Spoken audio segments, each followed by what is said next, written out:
Yes, y'all. It's Saturday night. So it's Saturday night shoot to breathe. I see daily affirmations by Paulians already in the chat saying good evening. I appreciate you for being here. I appreciate those of you who will be here tonight, those of you who will be participating on the panel. And I appreciate those of you that take time to listen to the playback. All of y'all's participation is greatly appreciated. If you can hear my voice, I don't think anyone's out there right now, but if you can hear my voice, drop a 1 for me. Let me know that I'm coming through clearly to all of you. What we're going to do is I'm going to give you guys the preview of what to expect as far as topics go tonight. We're going to look at some wooden vehicles and try to answer the questions. Would these wooden vehicles be able to survive in modernized cities? We're going to try to answer the question, should Black Americans hold their vote, or is there another solution? We're going to look at a bad man is just a bad man. This has to do with that bishop in Brooklyn who was found guilty of frauding people. We're going to look at a language proposal. We're going to look at the idea that the presence of your enemy's languages means a dilution or erasure of your own. So we're going to ask, what are you guys' thoughts on that topic? We're going to try to answer the question, what makes African American culture so popular across the world? That's the 5 topics we have tonight. We will be going from 8 to 11. If we run short, I'll have to pull another possible topic. I already have it in mind. But those are the 5 topics tonight. No one dropped a 1. Should I check it myself, I guess? Let me just quickly see if I can check this and see if I can tell if my sound is coming through well enough. What I'm gonna do, yeah, my sound's coming through. What I'll do now is I'll officially start the show. And on the other side, I'll drop Shoot the Breeze topic number 1 tonight, as well as welcome any and all of my panelists. So you guys, please stay tuned.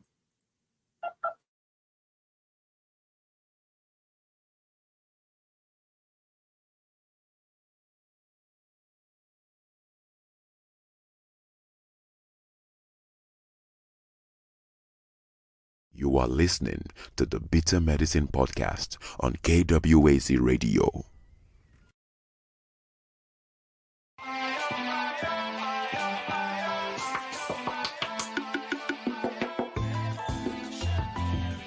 Welcome to the Bitter Medicine Podcast, where it's all about Black empowerment.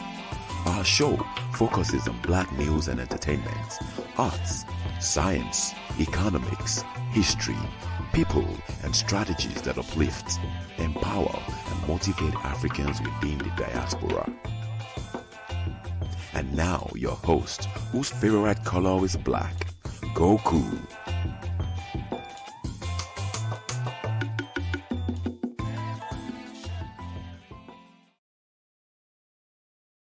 Welcome back to the Bitter Medicine Podcast. I am your host, Koku. Just want to remind you guys before we get the show rolling that this show is part of a podcast network called KWAZ Radio. There are other shows on the network you are invited to tune into. This is D Webb with the Harsh Reality Podcast, asking you to tune in where we tackle the news of the day that affects our community, only on KWAZ Radio. Peace, family. This is Oni, inviting you to listen to the Pro-Black Perspective where black problems are addressed with black solutions. Greetings, fam. Tune in to The Learning Curve with me, the revolutionary matron on KWAZ Radio. You are listening to the Bitter Medicine Podcast on KWAZ Radio. Make sure to check out and support the revolutionary matron. She's been doing these book readings for the past few weeks, so make sure to tune in, listen to the playback, give her a thumbs up, and hit the cash app. Make sure to check out and do the same for the forecast for Brother Bakari and for Considerate Cheek / Realm in the Bush as well. With that said, I think there's people here. What I'll do now, I guess. Oh well, here I have a panelist that showed up. Buana, how are you this week?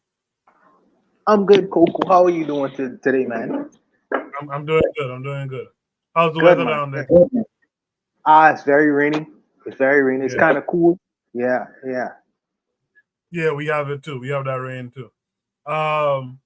Thanks for coming through as always. Look like it's just me and you for now. So, yeah, it's early. It's early. Everybody late. Yeah, it's okay. So with that said, I'll drop Shooter Breeze topic number 1. Shooter Breeze topic number 1 says, would these wooden vehicles be able to survive in modernized cities? This came with a link that's taken us to TikTok. I'll share my screen in one quick second. As soon as this loads up, I'll share my screen. But wooden vehicles in modern setting, we'll see how well that kind of works. Let me share my screen with you guys.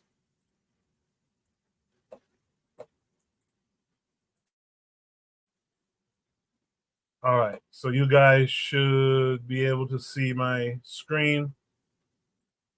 Let me make it bigger. So this is just a 2-minute video. If need be, I'll play it twice. This is the African wooden cart.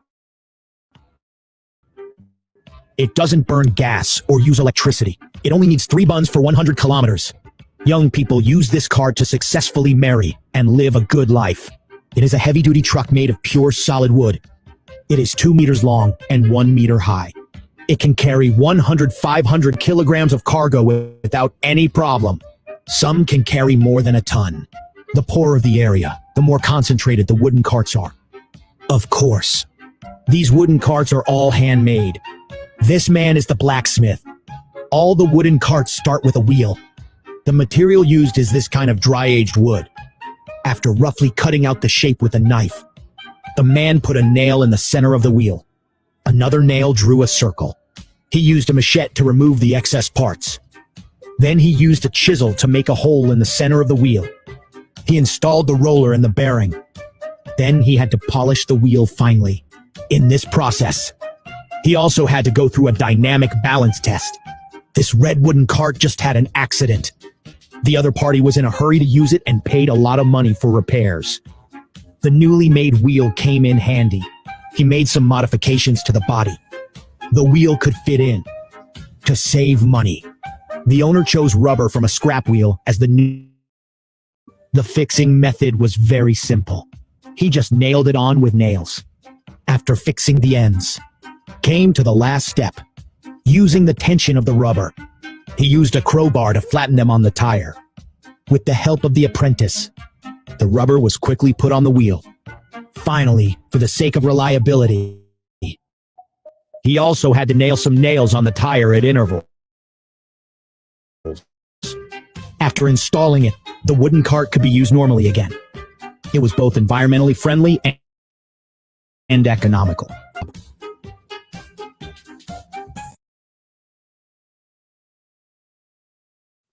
I'm actually going to play that again. And this reminds me of something that we kind of grew up doing.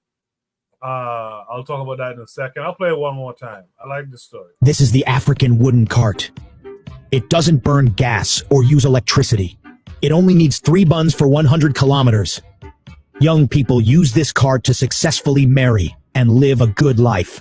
It is a heavy-duty truck made of pure solid wood. It is 2 meters long and 1 meter high. It can carry 500 kilograms of cargo without any problem. Some can carry more than a ton. The poorer the area, the more concentrated the wooden carts are.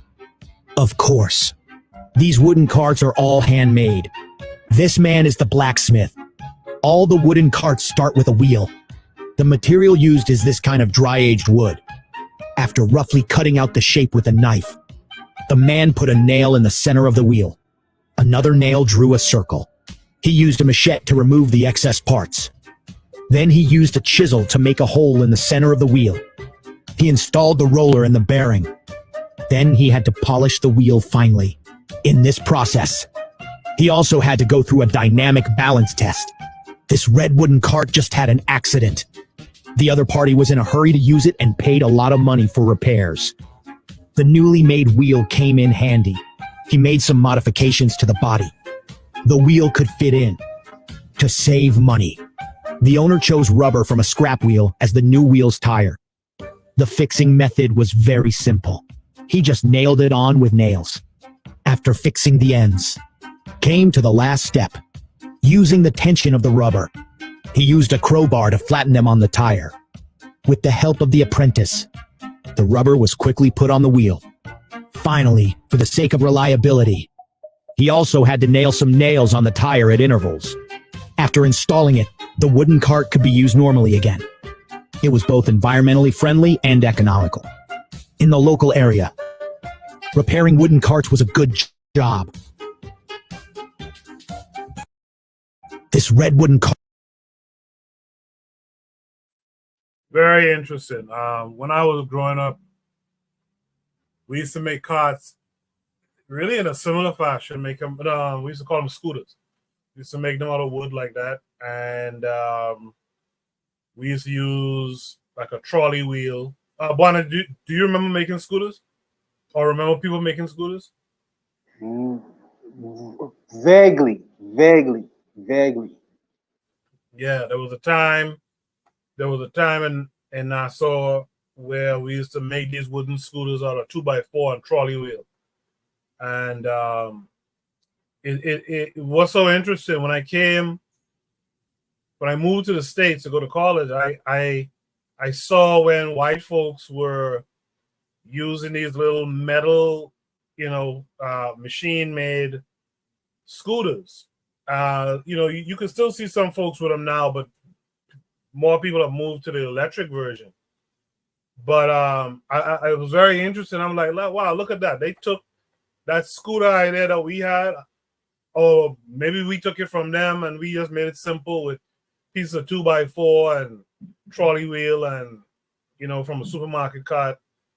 And we made something similar. That was a big thing back in the day, Buana. Yeah, but Coco, what happened to the engine? Where's the engine? Well, I think it's the same. I think it's the same thing like what we did. You just push, you just kick and push, and that's how you make your way.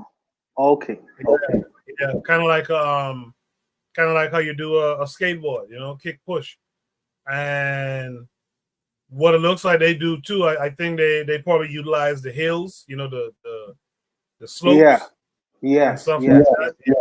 So yeah, but once they start rolling, they roll pretty well. I mean, the ones that they're making here is interesting because they're making that wheel with a cutlass and just chipping away around a guide made by a nail to make a circle. So it's very interesting. And then they're nailing the rubber onto. So it's interesting that they roll so well. But I think once you get that momentum going, especially going down a hill or something, I think you're good. It's interesting. Buana, what do you think these types of vehicles are able to survive in modern cities? Maybe. It's a big maybe. Around, we still have horse and carriage around here. Maybe it's a big maybe. Like I say, I don't see as a one person vehicle, like you say, you're using your foot energy to get you around. But I would, in terms of practical use for like toting big loads and things of that nature, I don't wheel as the new wheel's tire. I, The fixing I don't know whether it'll be very practical. I don't know. And also too, Coco, probably flooding.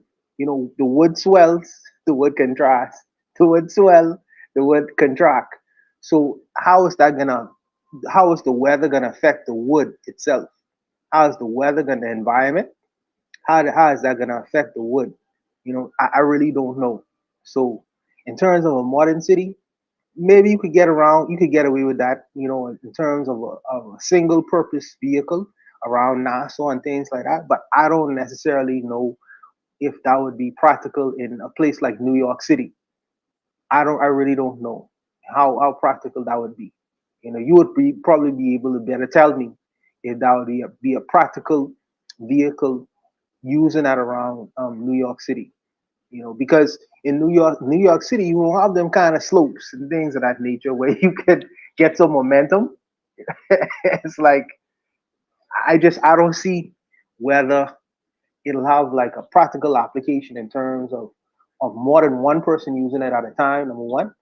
Number two, whether it can carry very heavy loads. But I like that the ingenuity of it is good, and the innovation of it is good. But in terms of whether it be practical in a big city like New York, I really don't know. Maybe Nassau, when guys skateboarding around here, maybe they could add certain things to it and make it usable where you toting certain small loads. But in terms of large, huge loads or two people vehicles and things of that nature, I don't see, I don't know. It has to be tested for me first, especially in regards to the environment as well, because wood swells and wood contrasts, and we living in a very humid kind of climate, so I really don't know how that'd be very practical in these kinds of areas. I really don't. I'll piggyback on something you said. I think is important. Um, there's some ingenuity here. There's some will to innovate in here, and I like it. I like it a lot. I think that's the important thing, more than its practical use in a big city. Like, I don't think you're gonna do too much with this in a New York, for example. Maybe Florida. I don't know, but I think, like you said, it's what's next. What are you going to do to improve upon this? And I think it's something that our youth should probably look at, wherever they may be in the world, and should be thinking about, how do I take this to next level? Because apparently there's folks on the continent who are surviving, making a living with these things. Like they mentioned in the video, a guy had an accident or something, or one broke down, and he paid a lot of money to get it fixed quick, because I guess he needed to get back on the road and make that money. So there's something to it. The next step is for our people, for the innovative amongst us, to figure out how can we upgrade that, maybe add some type of simple motor, whatever. Add better wheels, ones that won't be susceptible to damage because of the weather, things of that nature. But I think it's a thinking in the right direction. I just hope that they're gonna innovate on top of it. I like the Coco. You mentioned the fact that when you were younger, as kids, you all used to create your own certain things, useful things as children. And I like the fact that young people their minds are very bendable. They're rigid. They don't. It's not rigid. Like when you become older or turn into adults, when you used to things being a certain way, you tend to stick to these kinds of things. It's almost like your mind become calcified. But when you're a younger person, your mind is fluid. So the world it's like you could basically create and do almost anything, and children will try it. You know, children are the best kinds of innovators. They will try it to see if it'll actually work. And I think that if the child were to take that kind of mindset into adulthood and just perfect it, go into mechanical engineering and use that innovative mind to see how he could form and shape the world, to basically master the world, his environment. If he could master his environment and use what's around him, like these guys are doing on the streets in Africa, mastering their environment, using the tools around them to make it most effective. And like this gentleman said in the clip, this uses no gas, no electricity, no carbon footprint, and they are still able to get around the cities of Africa, carrying loads and just using these things to their will. And these are young people actually doing these kinds of things. So I think that this is a great thing about this video. Absolutely. I think it also reminded me of the boy who harnessed the wind. Do you know that story, Buana? I saw the movie. Yeah. Oh, you did? Yeah. The boy who harnessed the wind. Kamkwamba, William Kamkwamba, for a Malawian guy. I really appreciated his story because look, he took an old bike and a dynamo and turned that into a windmill. So I would want this type of imagery to be widely shared amongst our people to show that you can do things even with nothing almost. These guys, they have proper tires. They find rubber somewhere. They repurpose that, which is recycling. They find wood somewhere. They use that. And it makes me think of people not only in small islands, but in rural America. There's some folks in, some part. People think America is all New York and Miami and stuff like that. But there's some parts of America here that is more, for lack of a better word, more primitive than even where we're from. That's a fact. That's a fact. And when you go in these so-called primitive areas, some of these rednecks, they are very ingenious. I got to give some of these rednecks credit because the things that they are able to come up with, it'll surprise you. It really will. And some of these people never been to nobody university, never been to nobody college, but some of them things that they come up with are ingenious, for right or the wrong of it, Yeah. Like, I won't belabor the point any further, but like even like making moonshine. When you see what apparatus they make, what they put together to make moonshine, is almost like some apparatus I've used in chemistry labs. Exactly. Yeah, a real distillery. A real distillery, and they understand what to do, what not to do, so that shit don't explode. Like it's real. So this is just an example of how when you really need something, you innovate. And it's usually the people who have less who do most of the real innovating. Absolutely. Necessity is the mother of invention. One of the things though is that what I don't understand why we don't have like little small moonshine places in the Bahamas, or even in the Caribbean. Like we leave it to these major distilleries to make and produce our rums. Why don't we have any small back corner places where we produce our own rum and things of that nature? Or even cocoa. I was even thinking in cigars, and raising tobacco like Cuba does, and then rolling tobacco. Why don't we have a Bahamian version of cohibas in the Bahamas? I'm curious about that. The environment is pretty, the weather is almost the same as Cuba. Why don't we produce Bahamian Cuban cigars or Bahamian cigars?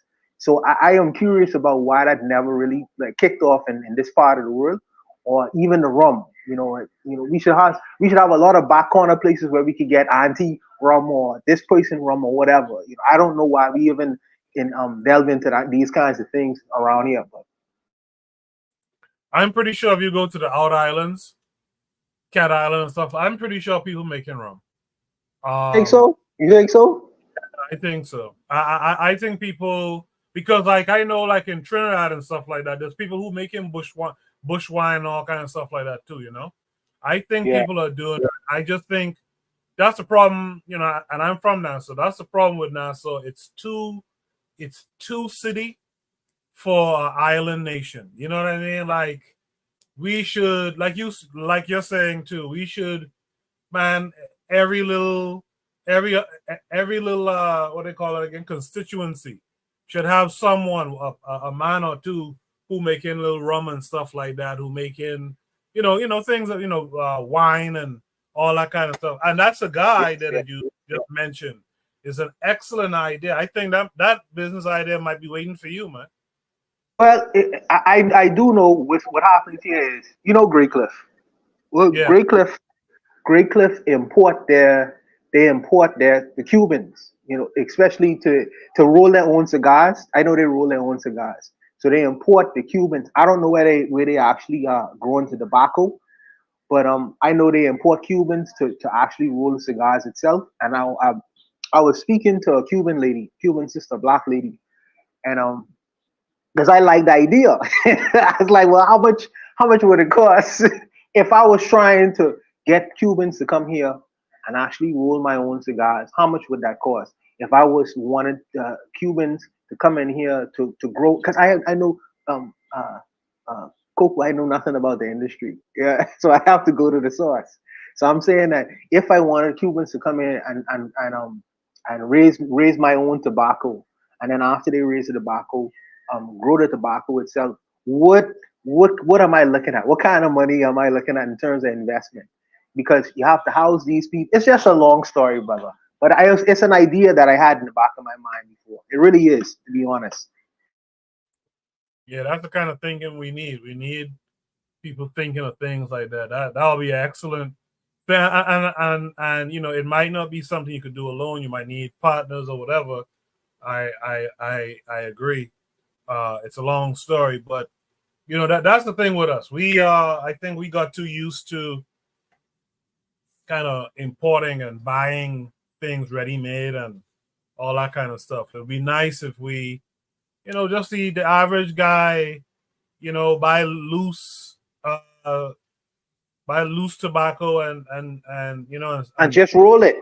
Find a way to roll it. Find a way to roll it. And don't you know how many people, even a tourist, because it has Bahamas cigars on it, how many tourists would buy that shit? It's like, oh man, it's like you smoking a piece of the Bahamas. So I feel like the people would buy something like that. They would want something like that, So I think it would be a competitor to the Cuban cigar market. I think it would be a good competitor. They need competition. There you go. All good ideas there. Yeah, some folks need to get on that, making that moonshine down there too, and add our own taste to it too. You know what I mean? But yes, citrus moonshine, citrus. Yeah. You got a big So it's just, I don't know. Like you saying, all the thinkers. What I find is in the Bahamas that many of the thinkers become frustrated because of the system, and they say, "C'est la vie. I'm going to greener pastures and see what I can do elsewhere." But the problem I have with that sometimes is I don't mind people leaving and going and dominating the world. I don't mind that. Sometimes you if you can, you must look back within your own nation state and say, well, what can I do here? What kind of investment can I do here? What kind of investment can I drive here? In trying to navigate the world and trying to invest back within your own communities. Don't forget. Don't just leave and forget.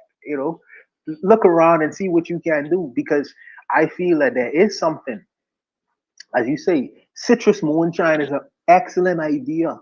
We have oranges here. Citrus is a big thing in the nation, pineapples as well, pineapple rum. You put Bahamas on that, and I think that's a sell of mine.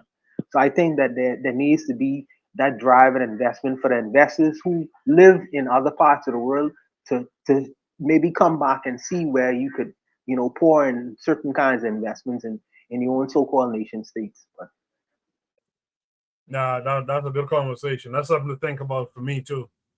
Any last thoughts on this prompt here? No, it was a good prompt. Whoever sent it, innovation is always good. I think I sent another innovative kind of thing prompt, but this was a good conversation. Yeah. All right, appreciate that. Let's go to Shoot the Breeze topic number 2. Shoot the Breeze topic number 2 tonight. Should Black Americans hold their vote, or is there another solution for this? This came with a link taking us to Twitter, formerly known as Twitter, now known as X. And this is a tweet from brother, and the receptionist. It said, the caption says, "I hate to say this, but I don't want to hear the crying. Only 36% of Louisiana voted. Play stupid games, get stupid prizes, keep quote unquote holding your votes." And this is a retweet of a woman who's actually half Bahamian, by the way. I don't know if Bonham's heard of her before. She's a lawyer. Yeah, she's a lawyer. Yeah, I do know of her. I do know about her. Yeah, is she a lawyer down there or here? No, she's a lawyer in the United States. She left, and I think I don't know. I don't think she was a lawyer here, but I know she left and she became an attorney in the United States, in New York. As a matter of fact, I think. Yeah, I think she's in New York. Yeah. Trigger Happy 262 Plus is out there. He says apparently she swirls. According to how she talks in certain things, I could see that. But she's half Ghanaian, half Bahamian. So this was originally a tweet of hers that says, Republican Governor Landry just passed a law that would prevent anyone convicted of a crime in Louisiana after August 1st from ever getting parole. Louisiana already has the largest prison population in the country, where thousands of Black people are forced to do free labor. This came with a link, of course. It's a minute 46. I'll play it, and I might play it twice. If you ever needed to be convinced that mass incarceration is slavery, look no further than Louisiana, where the nation's largest prison sits atop 18,000 acres of former slave plantations, where the people incarcerated there are still by law forced to perform virtually free labor that the state of Louisiana profits millions from. America already incarcerates more people than anywhere else in the world, but within its own borders, Louisiana has the largest prison population in this country. So as bad as that all sounds, what if I told you it just got a lot worse? Just a few days ago, Republican Governor Jeff Landry signed into law a terrifying law that would, 1, prevent anyone convicted of a crime after August 1st from ever qualifying for parole. Please think about that. The state with the highest prison population, with prisons that sit atop slave plantations being forced to do free labor, has now made it so a significant amount of those people incarcerated there can never get out. You see what's happening, right? And that's not even all the law would do. 2, it would also allow people to be executed using nitrogen gas, which not only indicates that Louisiana plans to end its 14-year hiatus on executions, but that it plans to do it as inhumanely as possible. In January, Alabama became the first state to try out nitrogen gas execution for people sentenced to the death penalty. And it was just as inhumane as opponents warned it would be. People watched as Kenny Smith, the man who was executed using nitrogen gas, was strapped to a gurney where for 20 minutes he suffocated, gasped, and writhed in pain. And there's no question who this will disproportionately affect, as 65% of the people incarcerated in Louisiana's entire prison system are Black. I'm going to play it one more time. It's a short video, but that nitrogen gas is a nasty stuff. Let me play it one more time. If you ever needed to be convinced that mass incarceration is slavery, look no further than Louisiana, where the nation's largest prison sits atop 18,000 acres of former slave plantations, where the people incarcerated there are still by law forced to perform virtually free labor that the state of Louisiana profits millions from. America already incarcerates more people than anywhere else in the world, but within its own borders, Louisiana has the largest prison population in this country. So as bad as that all sounds, what if I told you it just got a lot worse? Just a few days ago, Republican Governor Jeff Landry signed into law a terrifying law that would, 1, prevent anyone convicted of a crime after August 1st from ever qualifying for parole. Please think about that. The state with the highest prison population, with prisons that sit atop slave plantations being forced to do free labor, has now made it so a significant amount of those people incarcerated there can never get out. You see what's happening, right? And that's not even all the law would do. 2, it would also allow people to be executed using nitrogen gas, which not only indicates that Louisiana plans to end its 14-year hiatus on executions, but that it plans to do it as inhumanely as possible. In January, Alabama became the first state to try out nitrogen gas as their form of execution for people sentenced to the death penalty. And it was just as inhumane as opponents warned it would be. People watched as Kenny Smith, the man who was executed using nitrogen gas, was strapped to a gurney where for 20 minutes he suffocated, gasped, and writhed in pain. And there's no question who this will disproportionately affect, as 65% of the people incarcerated in Louisiana's entire prison system are Black. Interesting stuff. So yeah, is holding your vote a good idea, or is there another solution? Let's welcome in our boy Black Steel this week. Black Steel, how are you? I'm doing great, Coco. How's everybody? How you doing, Buana? What's going on, Black Steel? How you doing, brother? I'm doing good. So yeah, I just got home. But so I don't think Black America should hold their vote, for one. I think that voting, because you're voting on not just particular politicians, but you're also voting on policies and laws and things like that. But I think here's part of the problem is that, number one, I don't think Black people are holding their vote. I think that, number one, are, especially in places like Louisiana and many southern states, they cut up the districts and they divide the districts in such a way that Black people aren't able to use their vote in a way to really influence the elections. So they gerrymander the districts so that way it kind of it kind of blunts the effect of Black people voting, for one. Number two, Black people in many states they don't let you vote if you have a criminal record. They take away your right to vote. That disproportionately affects Black people. States like Louisiana, they eliminate early voting. They close the polls early, so that way if you have to work, you can't really go in after work and vote because they close the polls early. They eliminate places where you can vote, so they remove polling places, or they set it up so there's only one place to vote in a county. So that way it limits the amount of people who can vote. And this is something that happened just in my state. The governor set up to where he had like a task force to get people who had illegally voted. The only thing that everybody he arrested was Black. But the problem that these people who he arrested had already been approved to vote by the state. So here he is locking people up because they had criminal records, even though they received a voter ID card in the mail. And all the cases got dismissed, but what it did is that it sent the image, it was to instill fear in people. But I do believe that Black people should vote. I think that voting at the local level is more important than voting at the national level many times. But I do think that they can vote. Now, a solution for this is such nasty, nasty work. I don't know if it's personally, as far as a solution for this problem, I don't know if it can be found through the voting electorate. I guess if you had more people who were in the Senate and the Congress in Louisiana who were held accountable to Black people, they probably would not have passed this law.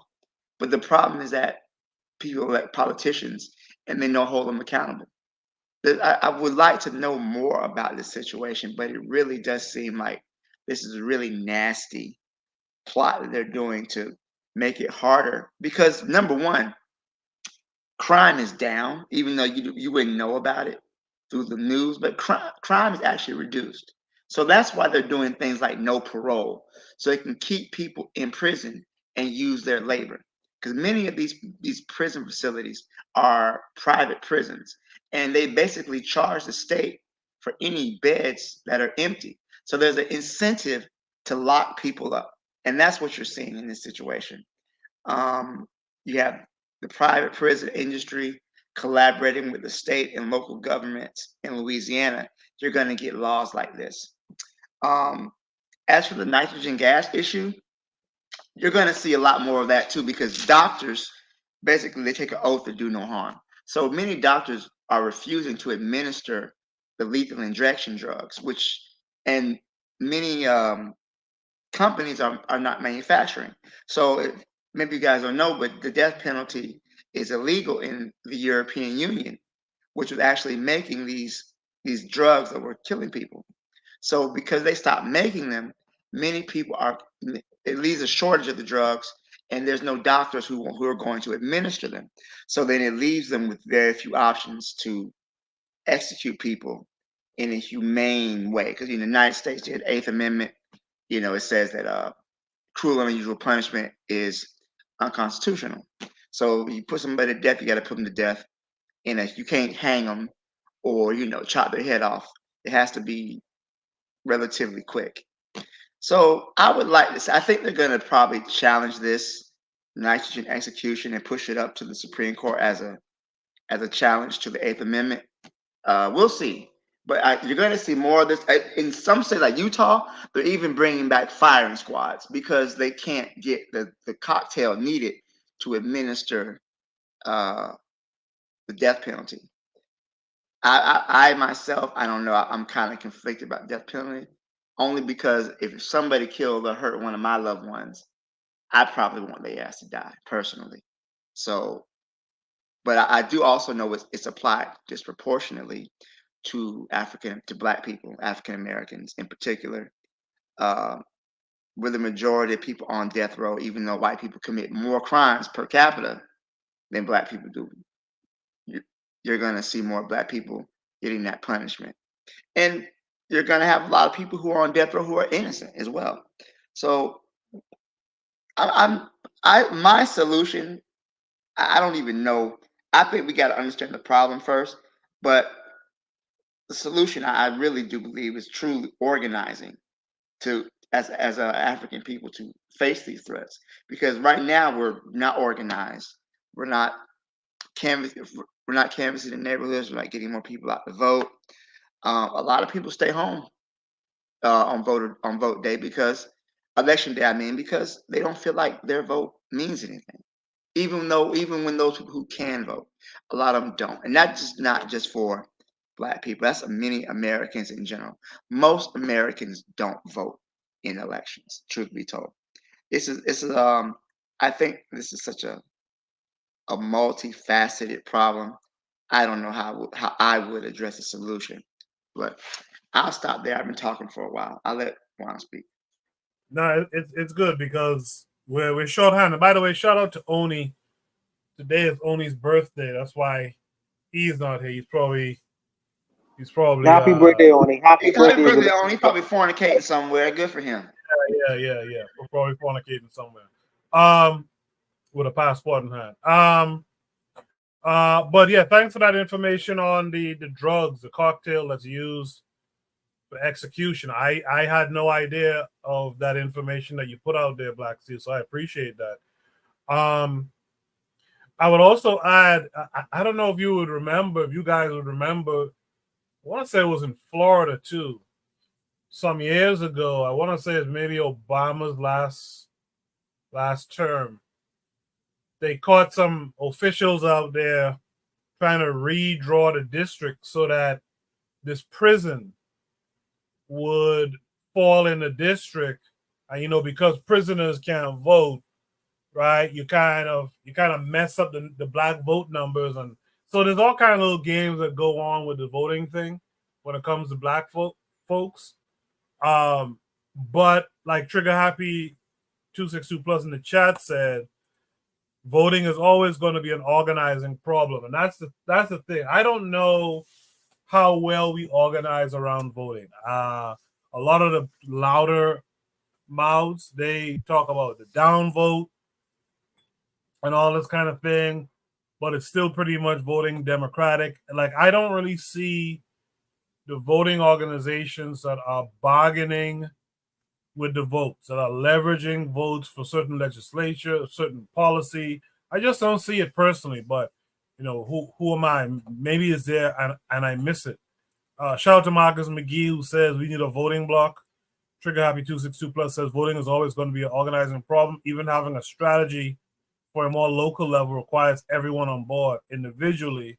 That is probably the best bet, I reckon. So with all that said, Juan, you heard everything that everyone else had to say. What say you to this? Yeah, I'm so happy that Black Steel came on for two reasons. Usually his responses are usually very measured in terms of his responses, very measured. And he takes a very humanistic point of view. And I kind of gauge where I am within his opinions because I know it's going to come. His opinions usually come from a humanistic point of view. Also, this prompt was really addressed to African Americans. So I have an international perspective of this outside of the United States. So I'm glad that he was on to address this first and foremost. But I do believe that there is an importance in voting, especially in voting locally addressing local issues. I wish that Anthony McFall was on. He is from Louisiana. So I think that he may be able to elucidate more on this particular issue because he knows who the governor is and why he's doing these things. Because to say that a person can't get any parole, I'm asking the question, where are the people to complain about these kinds of things? Who have their family members and friends locked away? Where is the outcry? Where are the lawyers to sue the governor against these kinds of bills passing?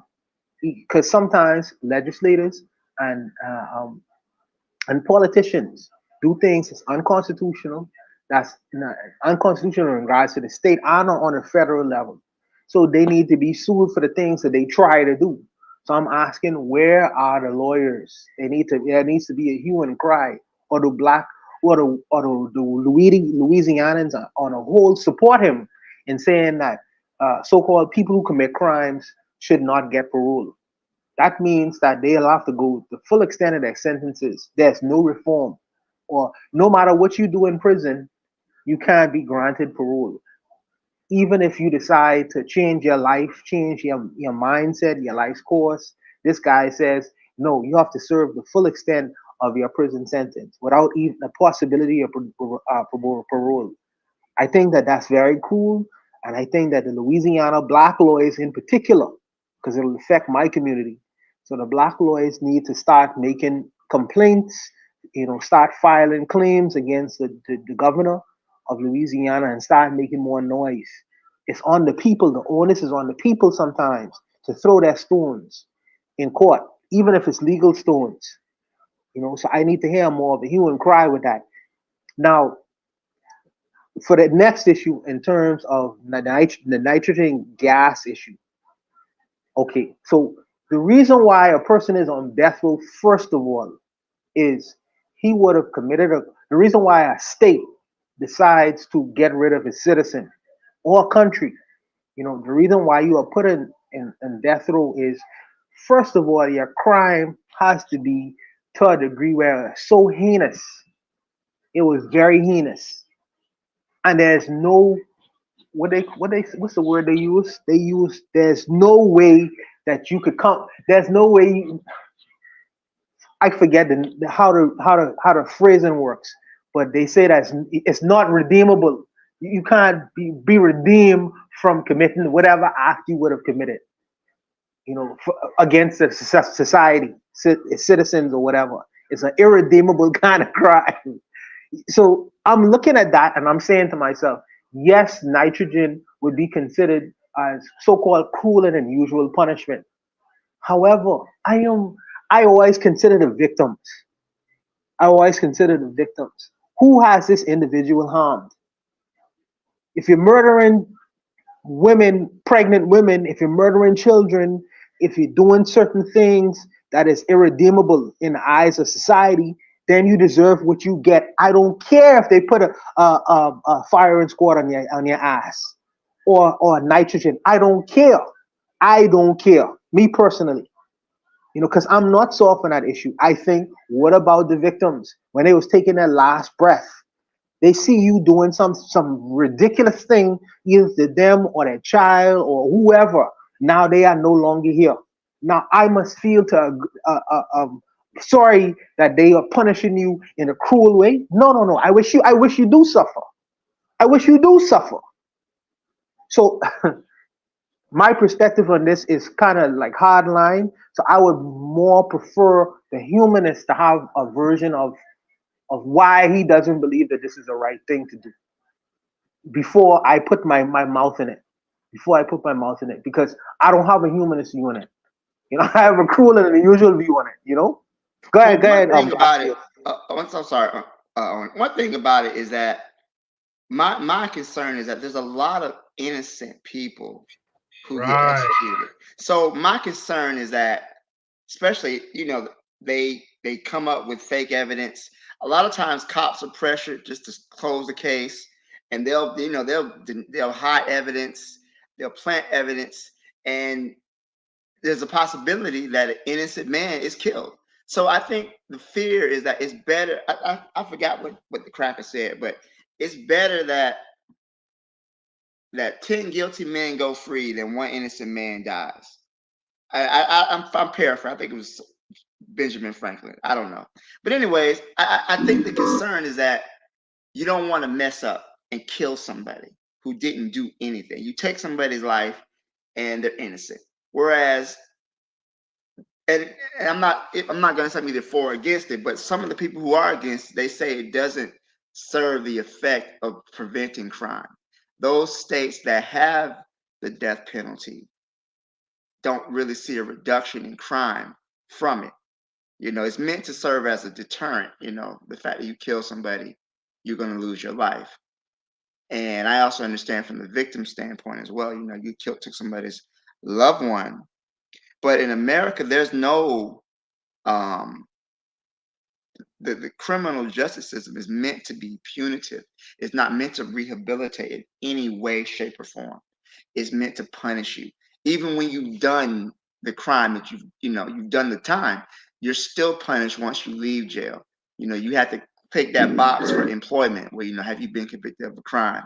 And for many employers, once you hit that, that's it. They're not going to hire you. So, you have to find housing. You have to, get back into society. But then society doesn't let you back in. But again, I understand the need to punish people who commit heinous crimes, who murder innocent people, who murder children. I get it. I hear the horror stories. But then also, too, you come find somebody who's been in jail for 30 years and the prosecutor hid evidence from the jury that would have got him off, and he was on death row or he was getting life in prison. Those type of stories happen too often, in my opinion, to just... I understand that. Blackfield, I do understand that. In terms of like the Innocence Project, and this whole DNA thing right now that exists in the United States of America is a great thing. It's an awesome thing. Especially when you're getting people off of out of jail who's been spending football numbers years in jail for certain crimes that they did not commit. And also there, and I can't avoid this, there are absolutely people who would have went to their deaths having not committed the crimes that they were convicted for. That is an absolute fact. However, for the one brother or the few brothers, I don't want you to make the exception the rule. That's a very dangerous footing to be standing on, because usually 9 times out of 10, let me say 8 times out of 10, the state is getting it absolutely right. These people who say, I didn't do anything, they were in fact responsible for the crimes that they committed.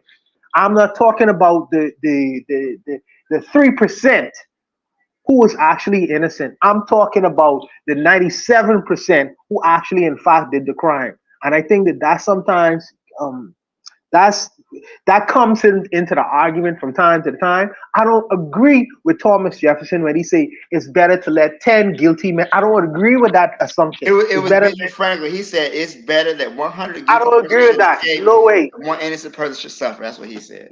No, no, no, no way, no way. I say that the one person could suffer. You know, sometimes the one person gotta suffer, and it's unfortunate. Hopefully, it's not me. Hopefully, it's not me or anyone I know. But however, I think that no. That's an unfortunate circumstance. I don't want no innocent person get harmed. But the 10 wicked devils who would have done something, they need to see their time. They need to see their justice. They need to see punishment for the things that what they would have done. Yes, prison is meant also for to reconcile what they would have done, you know, to be redeemed and to do certain things to reform. But I also want to use prison as a form of punishment because I have to ask the question, Black Steel, what about the victims? What about the victims? Do you know what's crazy, Buana? The victim, the case you're talking about with the nitrogen gas, the victim's family asked that he not be executed. They actually asked that he receive life in prison. Was they black folks? Was they black folks? I don't know. Probably not. Okay. You know we forgive everybody. You forgive everybody. I want man. Oh goodness, man. Oh goodness. That was great conversation. I'll say this: when you talk about the victims and what the victims want in America, in particular, if the quote unquote victims are white, they don't care which black person goes down for a crime. So that's my only hesitancy here. Black folks get railroaded into prisons. They get railroaded into, you know, death penalties and all that kind of stuff. And the victims, I hate to say it, or the victims' families tend to kind of be racist pieces of shit here. Like there was a situation here in Queens, New York. White woman went jogging. Kevin Carey, if he's out there, he'll probably remember the circumstances better than I. White woman went jogging. She went missing. They found her body some days later in a park somewhere in Queens. They just went and picked up some autistic black kid. A kid who is like, you know, not to be offensive, but damn near mentally retarded, if not so. And I think the kid is of Jamaican parentage too. This kid don't know what's going on. Don't know one shit what's going on. They railroaded that kid. So I do feel for that, you know, that 1% chance that you have the wrong person, right, who's being accused of this crime, who will face the death penalty. Not only that, but then in the act of execution will feel, you know, distress and pain and all that kind of stuff. So I am mindful of that. I still do believe that there should be punishments, but I am very particular about punishments against our own people. And I see in the chat, Trigger Happy 262 is kind of echoing that. He said, I was reading an article about justice, and it's both restorative and, depending on the severity, punitive. The problem with Europeans and their judicial system is it is overly punitive. So, for example, it could be said that black men in the prison industrial complex in the diaspora gets in there often for minor crimes. For Africans, it wouldn't be something punitive or restorative. He says we can't punish those who have the ability to recover. We lose ourselves if we keep doing that. You have to think of restoring. I would be more punitive to our traders. For example, he says human rights and traditional justice system in Africa, United Nations human rights. Check it out. I feel like I read that paper before, but I could be I want to wrong. check that out too. But you know what's so funny is that when we talk about, you know, who's getting executed, who's getting severe sentences, it's never the people doing the most harm. So you could go into a a convenience store and hold up the cash register for $200, and you could probably get 10, 15 years in prison. But yet, if you embezzle millions of dollars from your employees, if you refuse to pay them wages, you're probably not going to face any jail time. You could like what happened in Flint, Michigan. These people intentionally diverted the water to a dirtier source to save money. People died. Children were born with birth defects, cancer. The water's still nasty. These people have not faced charges. These people have not faced justice. But if I was to, steal money on my taxes, I could go to prison for that. If I was to, falsify some records, if I was to drive my car with an expired tag, I'm getting a ticket. So to me, it's just like America, at least especially in capitalist nations, we're real careful about who gets the punitive damages. You can destroy one family and get a death penalty. You can destroy 100 families and nothing happens to you. I think we really gotta examine that. What I would say about that is this. I would say that to be fair, Black Steel, Bernie Madoff got football numbers. He got football numbers. Now Because he Bernie Mac, stole from other rich people. Had he stole from me, he wouldn't have got nothing. He stole from other rich people. but I'm gonna tell you something. I'm gonna tell you something. There are people in this country who steal from everybody, and they will never see jail. So I mean, what I have noticed in terms of American society is they do put wealthy men in jail. You know that happens. Yeah, I mean they put wealthy, powerful men in jail. That is a fact. Donald Trump in terms of what he's going through, I'm sure he won't ever go to jail. But he would never. There would if Donald Trump was here with that holding that kind of money and that kind of influence, he wouldn't even. He wouldn't even. This wouldn't. It wouldn't even be an issue right now. It would be swept under the table. I think that in your country there are some degree. I'm not saying 100%, but there are some degree of checks and balances. Politicians in your country go to jail. Politicians in your country go to friggin' jail. That is very unique, brother. That is very unique. If you look in the world, that usually doesn't happen, brother. I'm gonna tell you, Black Steel, it don't happen, man. I'm telling you, I man. hear you. I hear you. I hear you. I do hear you. All right, I appreciate that conversation. You guys can check out the article. The link is in the chat from Trigger Happy 262 Plus, so you can check that out. Good discussion. Let's head over to Shoot the Breeze topic number 3 tonight for time's sake. Shoot the Breeze topic number 3 says, a bad man. It's just a bad man. This came with a link. That's taking us to YouTube. We watch the video, and afterwards we will discuss it.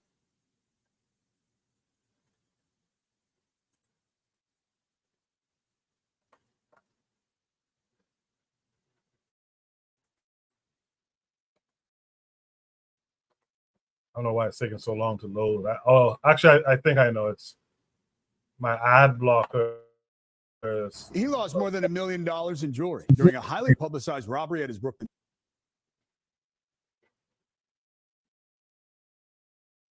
church. Now, the so-called bling bishop is also poised to lose his freedom. Lamar Whitehead facing decades in prison after a jury convicted him today on federal charges, including wire fraud and attempted extortion. Prosecutors say he ripped off a parishioner's retirement savings, and tonight her family is speaking for the first time to News 4's Chris Jose. It's It's been an emotional roller coaster for the past 4 years. Rashid Anderson relieved tonight following the conviction of Lamar Whitehead, better known as the Bling Bishop, for his lavish lifestyle. A Manhattan federal jury today finding Whitehead guilty of defrauding a parishioner and trying to extort a businessman. It's been a long time coming, and we're very happy to see that the verdict was guilty today. Rashid's mother, Pauline Anderson, invested $90,000 of her retirement savings with Whitehead. Prosecutors said he spent the money on luxury goods at Louis Vuitton and Foot Locker, and even used Anderson's money to make his car payments. Rashid testified during the trial. You and your mother trusted this guy. Yeah, we trusted him a lot. Whitehead, no stranger to headlines. In July of 2022, he was robbed at gunpoint while delivering a sermon in Brooklyn. The $1 million jewelry heist caught on his church's live stream.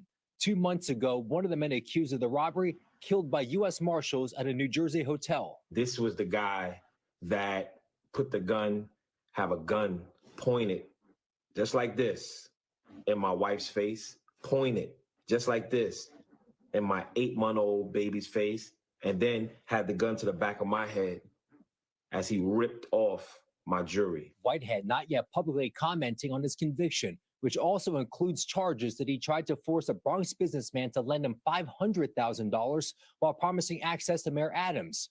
Whitehead claimed he knows the mayor on a personal level.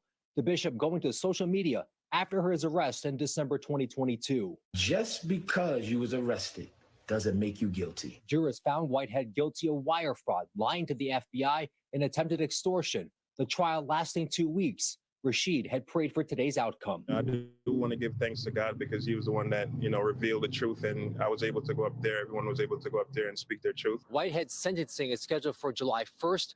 He faces up to 45 years in prison. Chris Jose, News 4 New York.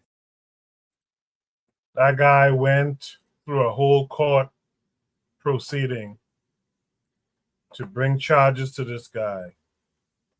And he still thanks his Christian God for the assist after all that work was done by by the court system. It's just crazy. But anyway,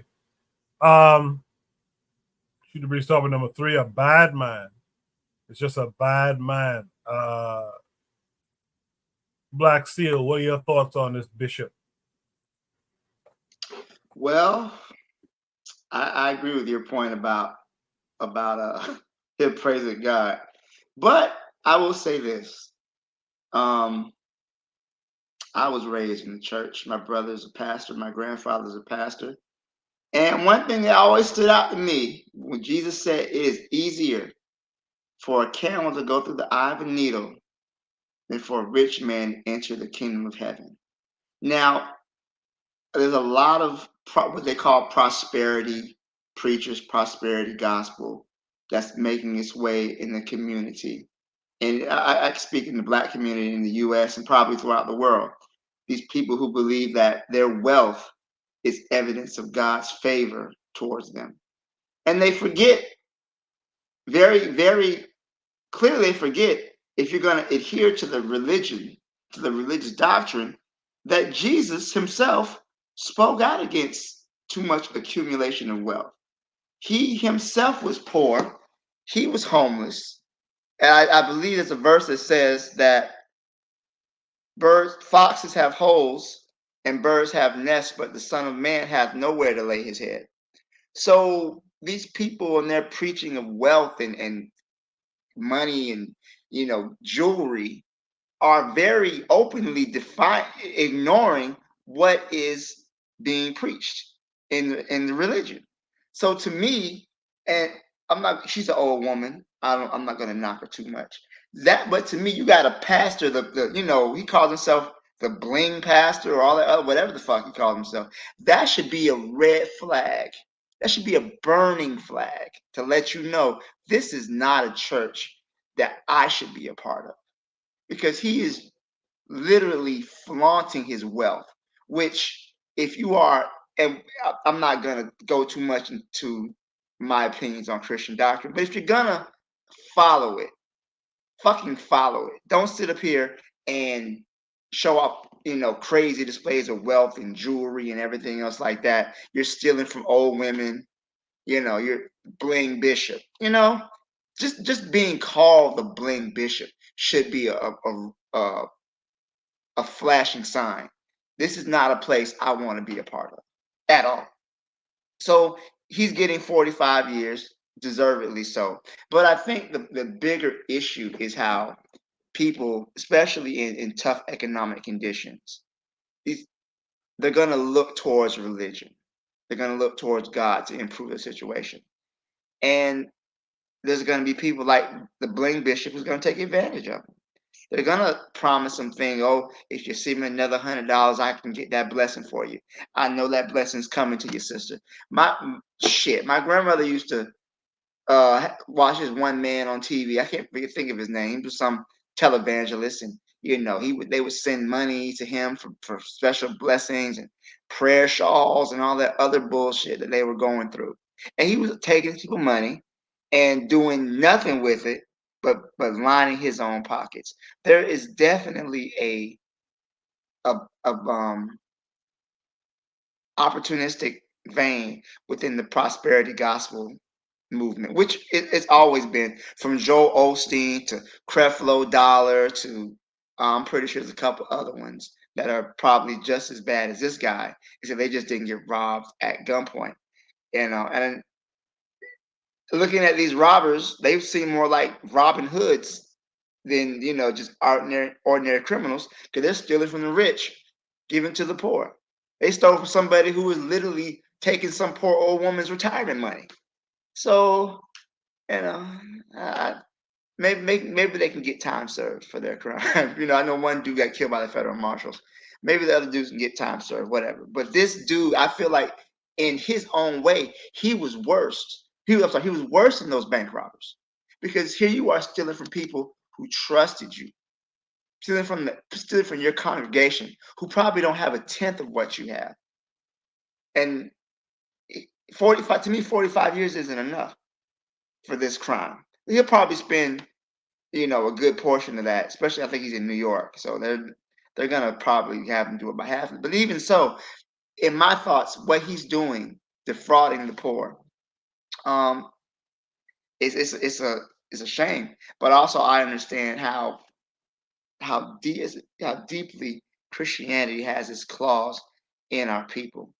And it almost seems like an impossible struggle for someone to de-evangelize our people, to get them to get away from these oppressor religions who have done nothing but subjugate our people and keep them in a state of mental slavery, not just physical slavery as well.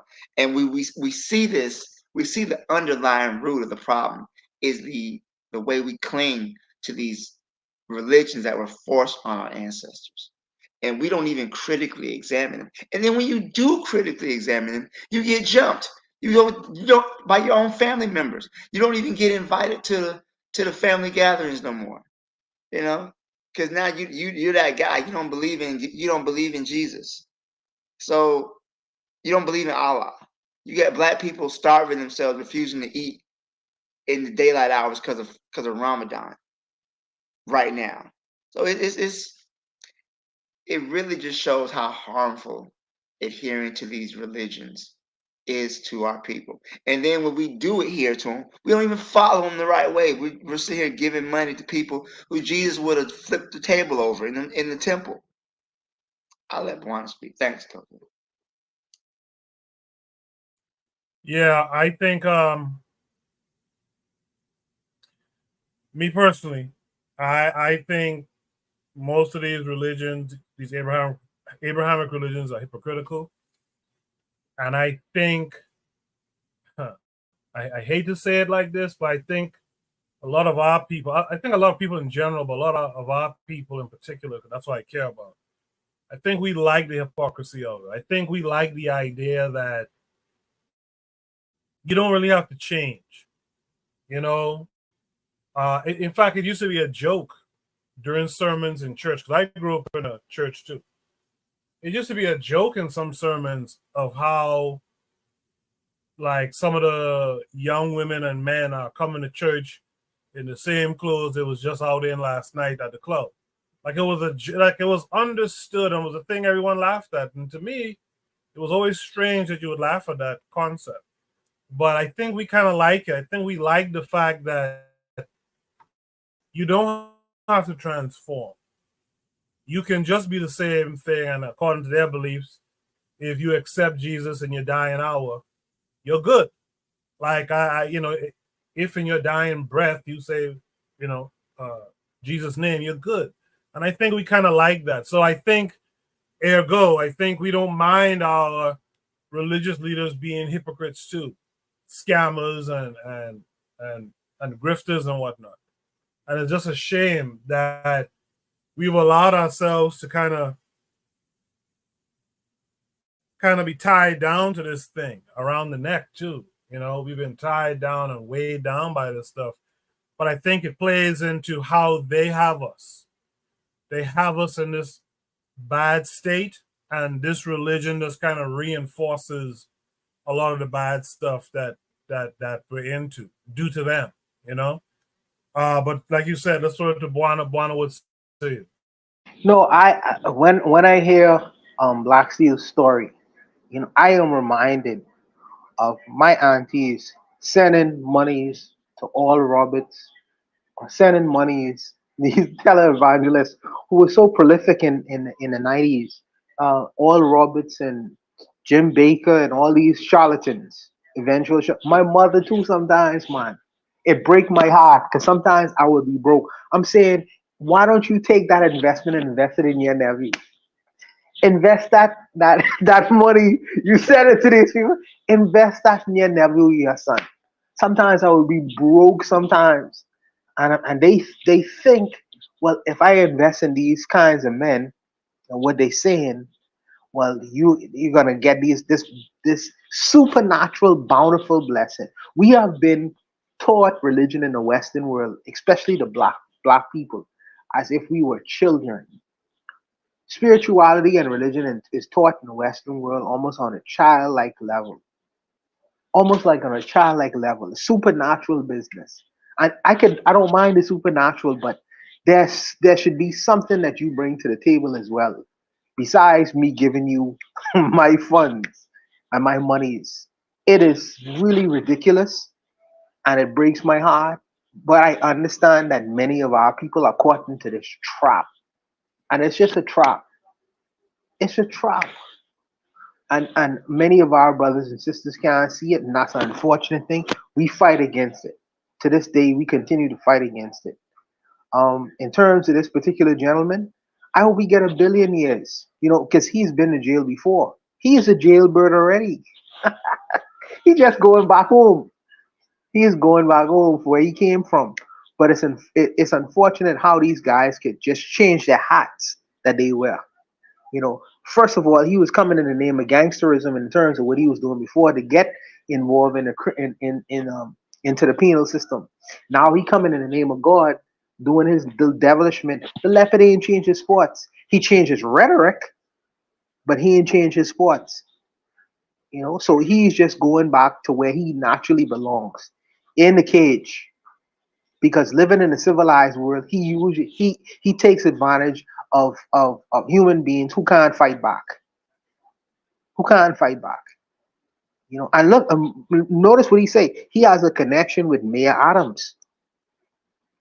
Birds of a feather flock together. Why would Mayor Adams associate himself with this kind of individual? Birds of a feather flock together.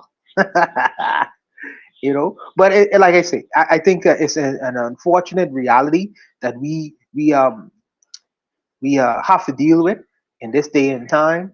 And even though Black Steel say he's outcast, a black sheep, so am I. So am I. Especially when you have a black mindset and a black centeredness. We living in the Western world, and it is against the conditioning of the mind of the average black person to have a black centered reality. So of course you're gonna be rejected. Initially, I think along the lines as people inform themselves and there becomes a greater understanding in the world, I think that they can say, Black Steel, my uncle, my nephew, my nephew was right all along.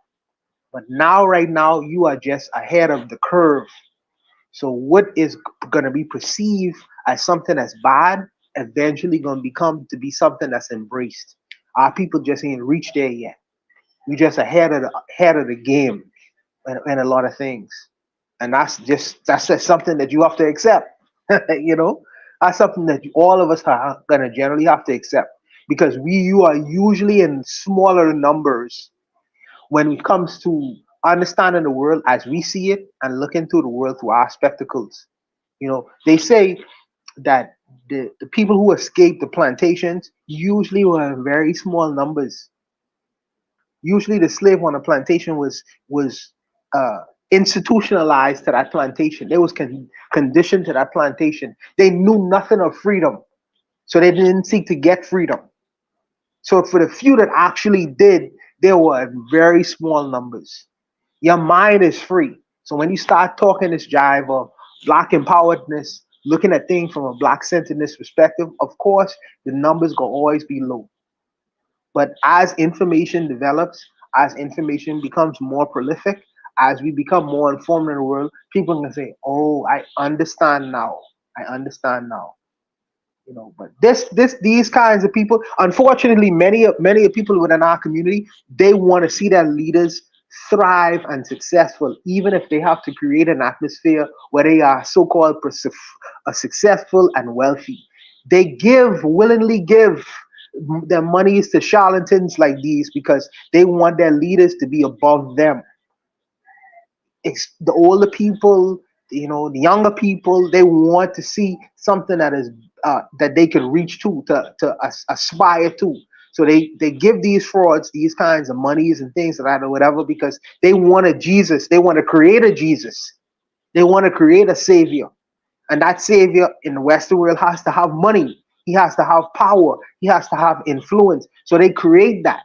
They create that narrative by continuously giving to these fraudsters.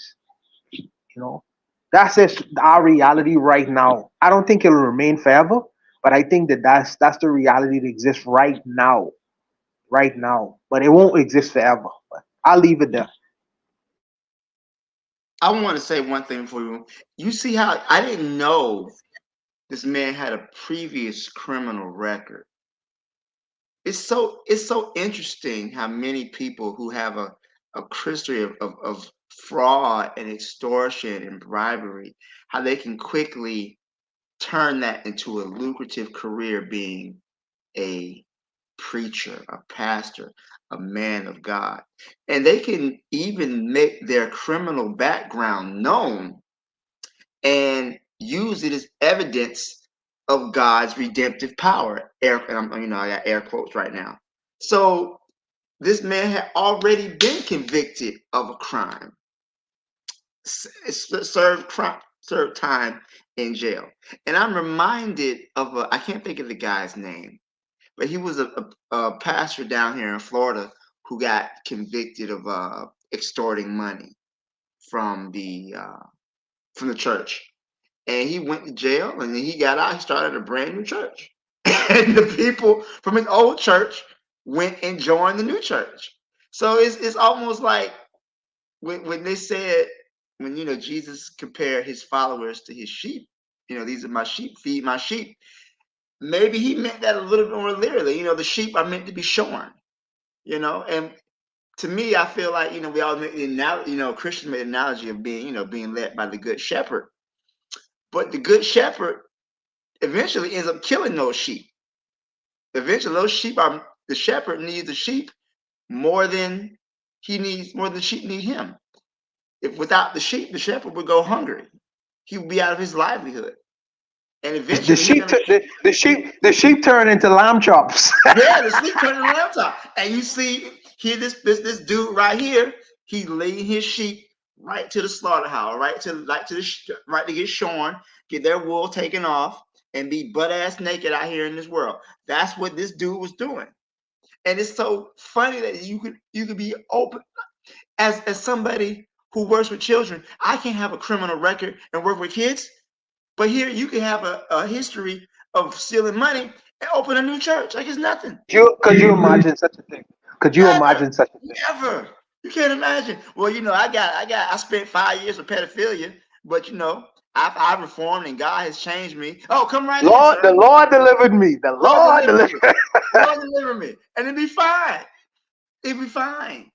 Look at what the Catholics are doing when they had these priests molesting kids for 20, 30 years. All they do is send them to another parish. Say, hey, Black Seal, say 30 Hail Marys and you observe. Yeah. Jehovah Witness is the same way. Jehovah Witness, you got to have 2 witnesses to prove if you to say you did the shit. So if it's just you and the guy and he rapes you, you don't have another witness. You don't have proof. They're not even gonna talk about it. There's so much abuse that's going on in organized religion, and we often talk about the Abraham religions because so many of our people belong to the Christianities and Islams. You got a few smatterings of Jewish religion here, but you don't. It's the same shit in Hinduism, the same shit in Buddhism. You don't really see this type of abuse in our traditional African spiritual systems. You don't see that. don't Not see usually. you don't see people getting millions of dollars, getting their life savings stolen from them by a priestess of Ogun, or within or from the Yoruba or Ifa religion, even Santeria. You don't see that. But these Abrahamic religions fleece our people every day, and yet if you speak out against you, they'll want to hang you and burn you alive. It's crazy to me. Absolutely. It's a complete racket. It's a complete racket.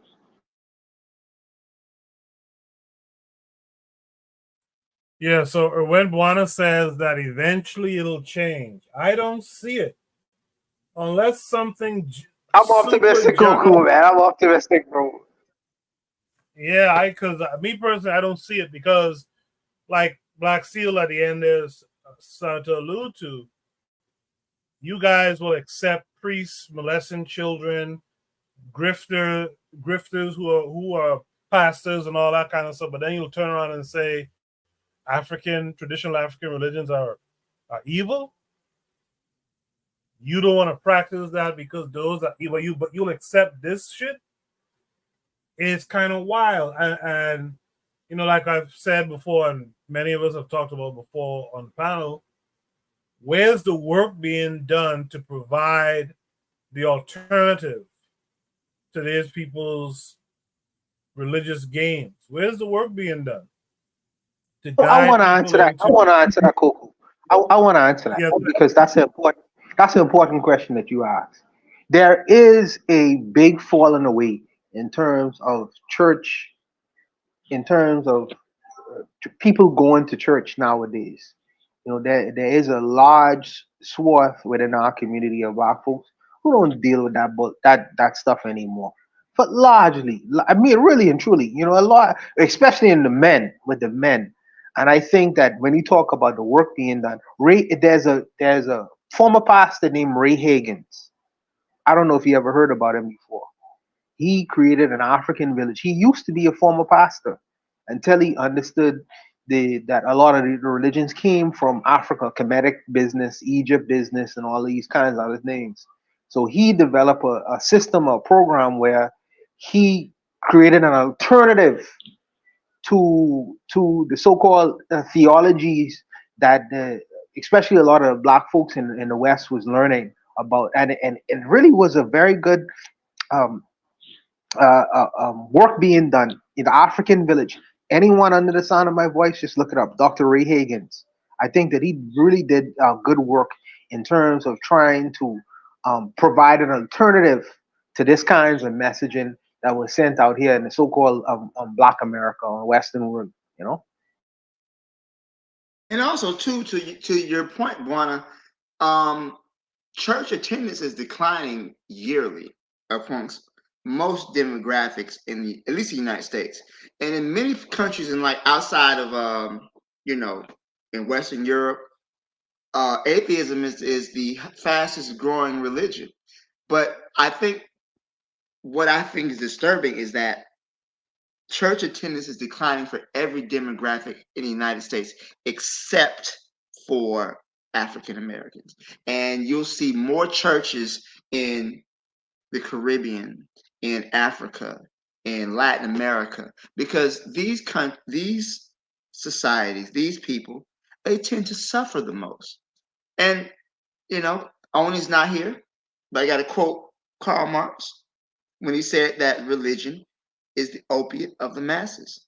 If people's material needs are not met, if people are suffering and they don't see a way out, they will turn to supernatural means to help relieve their pain. And that's what I think we're seeing when you see so many Black people who cling to religion, because not just the indoctrination is one thing, but I think it's really because our people are dealing with the brunt of living in a racist capitalist society, and they don't really see any other alternatives to change the situation. Many of them feel hopeless, like this is the way the world is. It's not gonna get better. We just got to deal with it.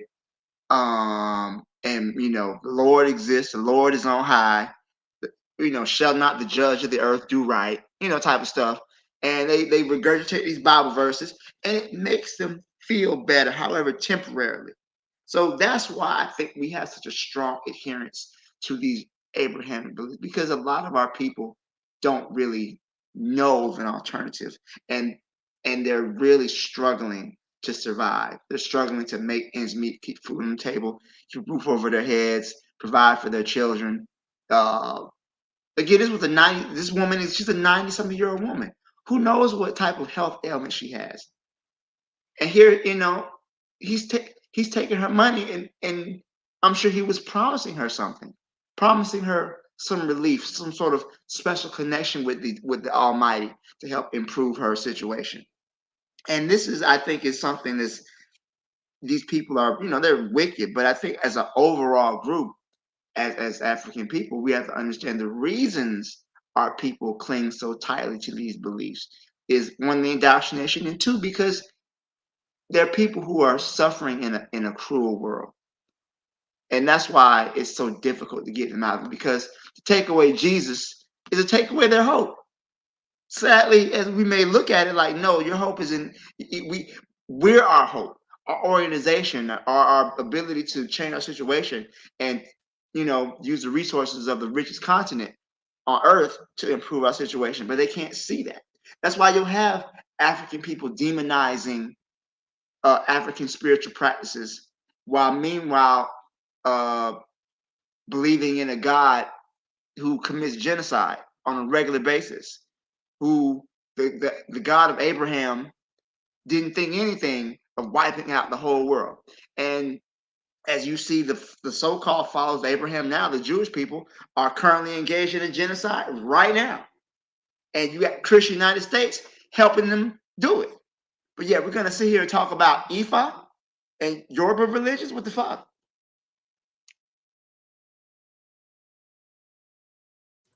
I kind of think that we are too stuck on traditions, even more recent traditions. I think, you'll hear people say Black folks are very conservative, and I think there's truth to that. I think my grandmother was a Christian, so I gotta be one too, or else I'm excommunicated from the family. All those type of shaming tactics that we employ too.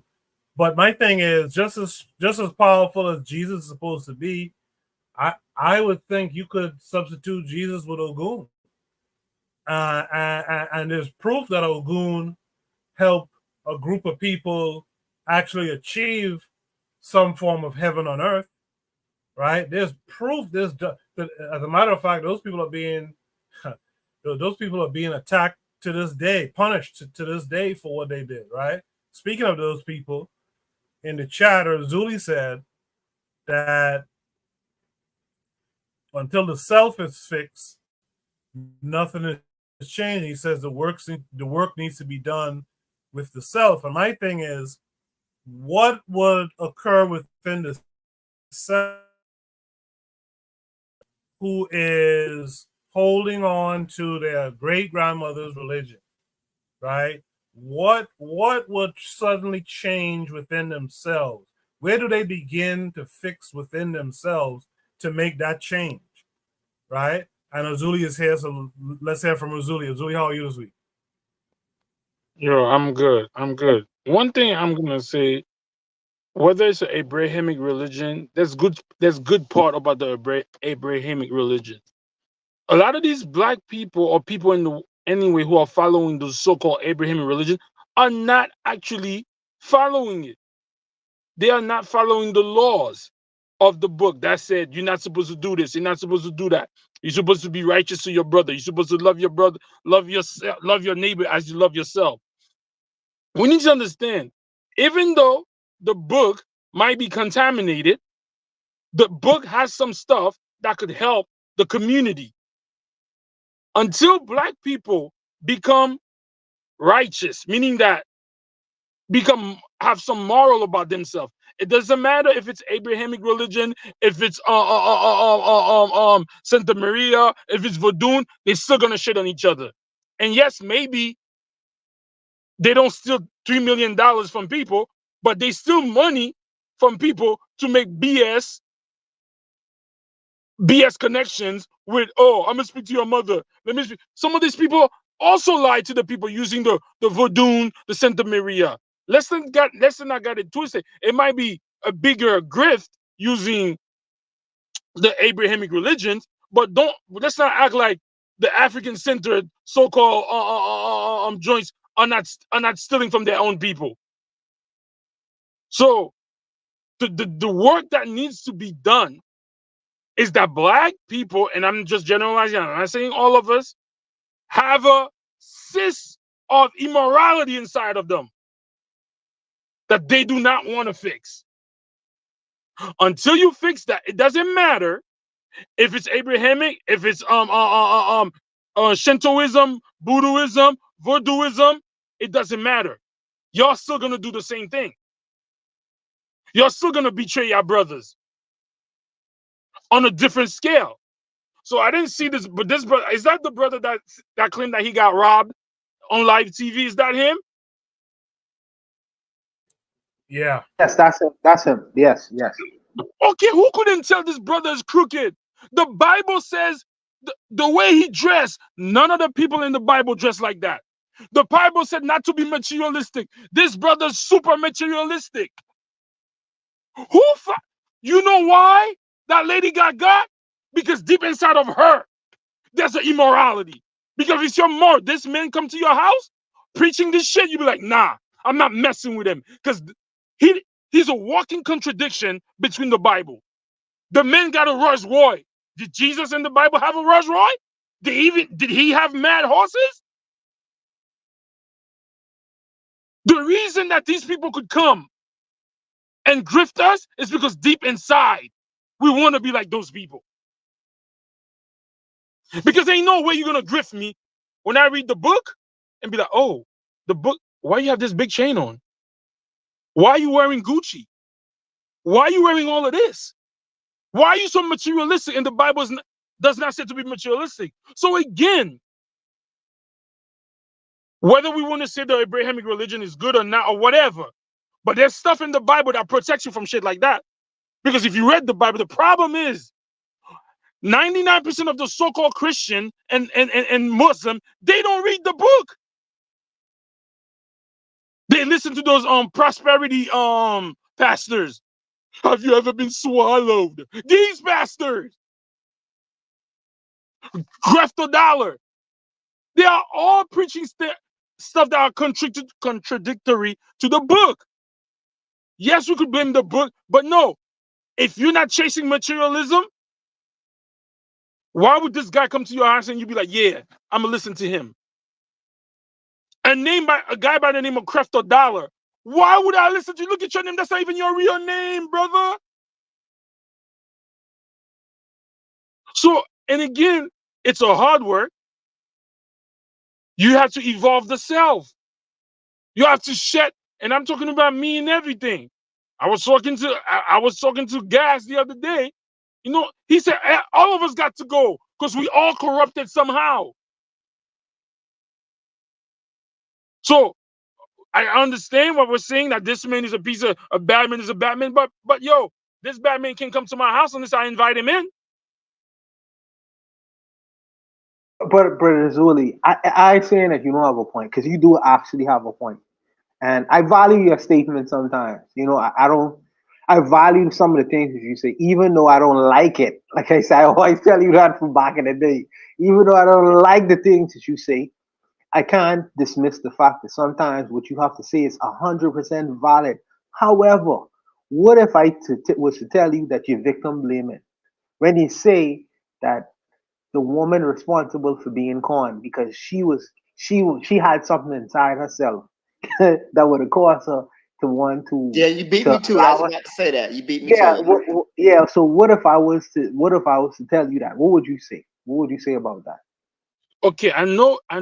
All right, Bowen, I know it sounds tough and it sounds cruel and insensitive, but they have it inside of them. Just like when the Nigerians talk about, I'm gonna send you, yo, Bowana, if I tell you I'm gonna deposit $50,000 in your, I deposited $50,000 in your account by accident, send it back to me. You gonna do it? Yeah, because it's greed. It's greed. I know what you said. You know, it's greed. It's greed. So that's That's why what they I'm get the money. saying. Yeah, I hear that. I hear that. Bowana, I know it's tough. I know it's hard. Yes, it's insensitive. I'm not saying yes, that guy's an a-hole for doing that. But as a human being, if you was on your so-called Jesus stuff, a lot of these things won't happen to you. We talk about all these pastors sleeping with kids, molesting these kids. In the book, these people get dealt with corporal punishment. The Bible says, if you rape my daughter, an eye for an eye. You don't get away with stuff in the Bible when you do to people. It's the New Testament that's coming on some soft shit. What I'm trying to say is this. I know it's hard. I know it's insensitive, but sometimes you got to tell people the truth. So, If you but operate, I'm sorry, and I go know ahead, it's go ahead, tough. finish your story. I'm not saying it's the easy things to do. I guess the way what I'm saying kind of comes off rough because it's like I'm not trying to blame them. Even I'm not trying to blame them. I'm just saying you got to live that righteous life, and these freaking people can't come and sucker you. So for this particular, and I hear what you're saying. In this particular case, because she is an older woman, she's in her 90s. Yes, We don't know if there could be some medical issue. you're She right. could give her dementia. But one thing I want to say too is what type of immorality is exclusive to Black people that other races of people don't have? Because I many times when I hear these, it's almost as though Black people are uniquely immoral, are uniquely, you know, wrong. Something is there something uniquely wrong with us? What type of immorality do Black people, do African people possess that other groups of people don't? Okay, what I'm trying to say is this: if you were the first person, you the first man, right? You the first man on earth. That means whoever created this gave you the keys to this thing, right? I don't care. I'm not what I'm not trying.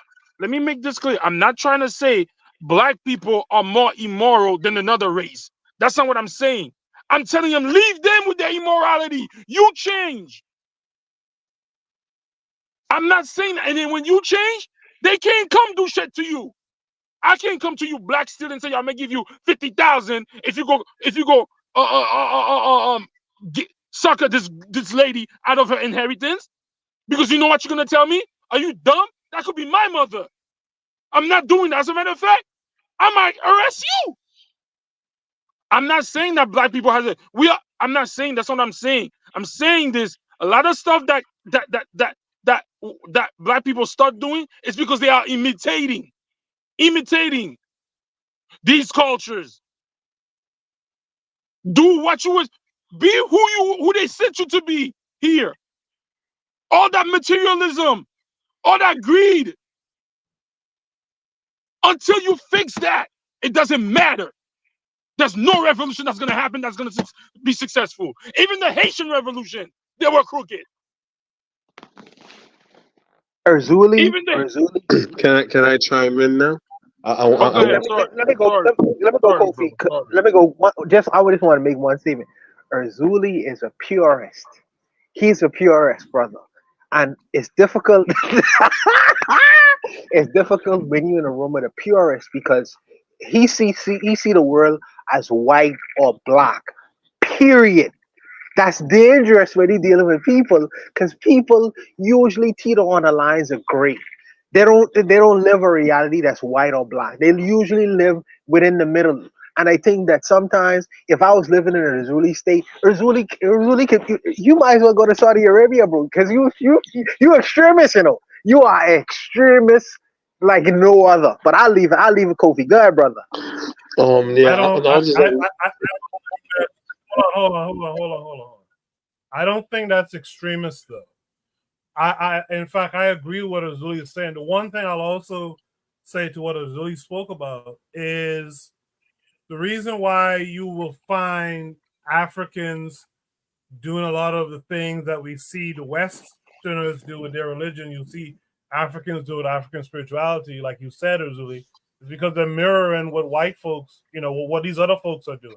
They're bringing the bullshit into our shit. And like Trigger Happy in the chat would say, the thing about our spiritual system is that it's in line with who we are culturally. It's supposed to be. The Abrahamic religion stuff is not our shit. That's a different people talking about their ancestors' stories. That's not our stuff. So we shouldn't really be fucking with it. But we're tainted by it so badly that we hate our own religions. Going back to what our ancestors talked about, we hate it. And the thing is that these spiritual practices are supposed to transform. That's not even being extreme. If you take the Abrahamics and their 10 commandments, we had Ma'at and all that kind of stuff, right? It's supposed to make you a better person. It's supposed to make you a better person towards your family, towards the people around, towards your community, right? The fact that, and Black Seal asks an interesting question. It's not that no one's saying Black folks have some special immorality more than someone else. But what I said earlier, which is what Zuli kind of echoed, is, we tend to, because of what they've created of us now, we tend to not like responsibility, personal responsibility.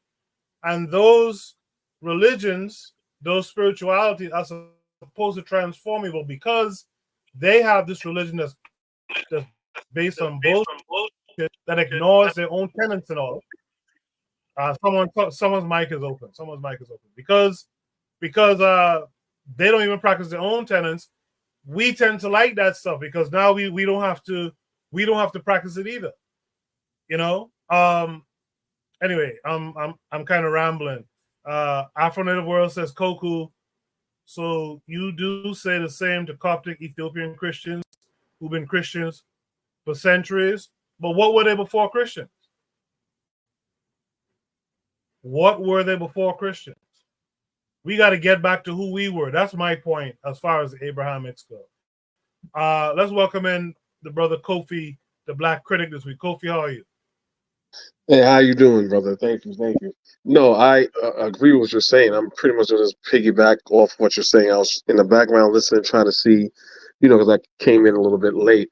But one thing the brother said, this is just evil, right? What the guy did. And I think he says something, I'm paraphrasing here, something that has nothing to do with the religion itself. If he was to follow the book of whatever the Bible says, then this person would do something as wicked. And I disagree with that 100%.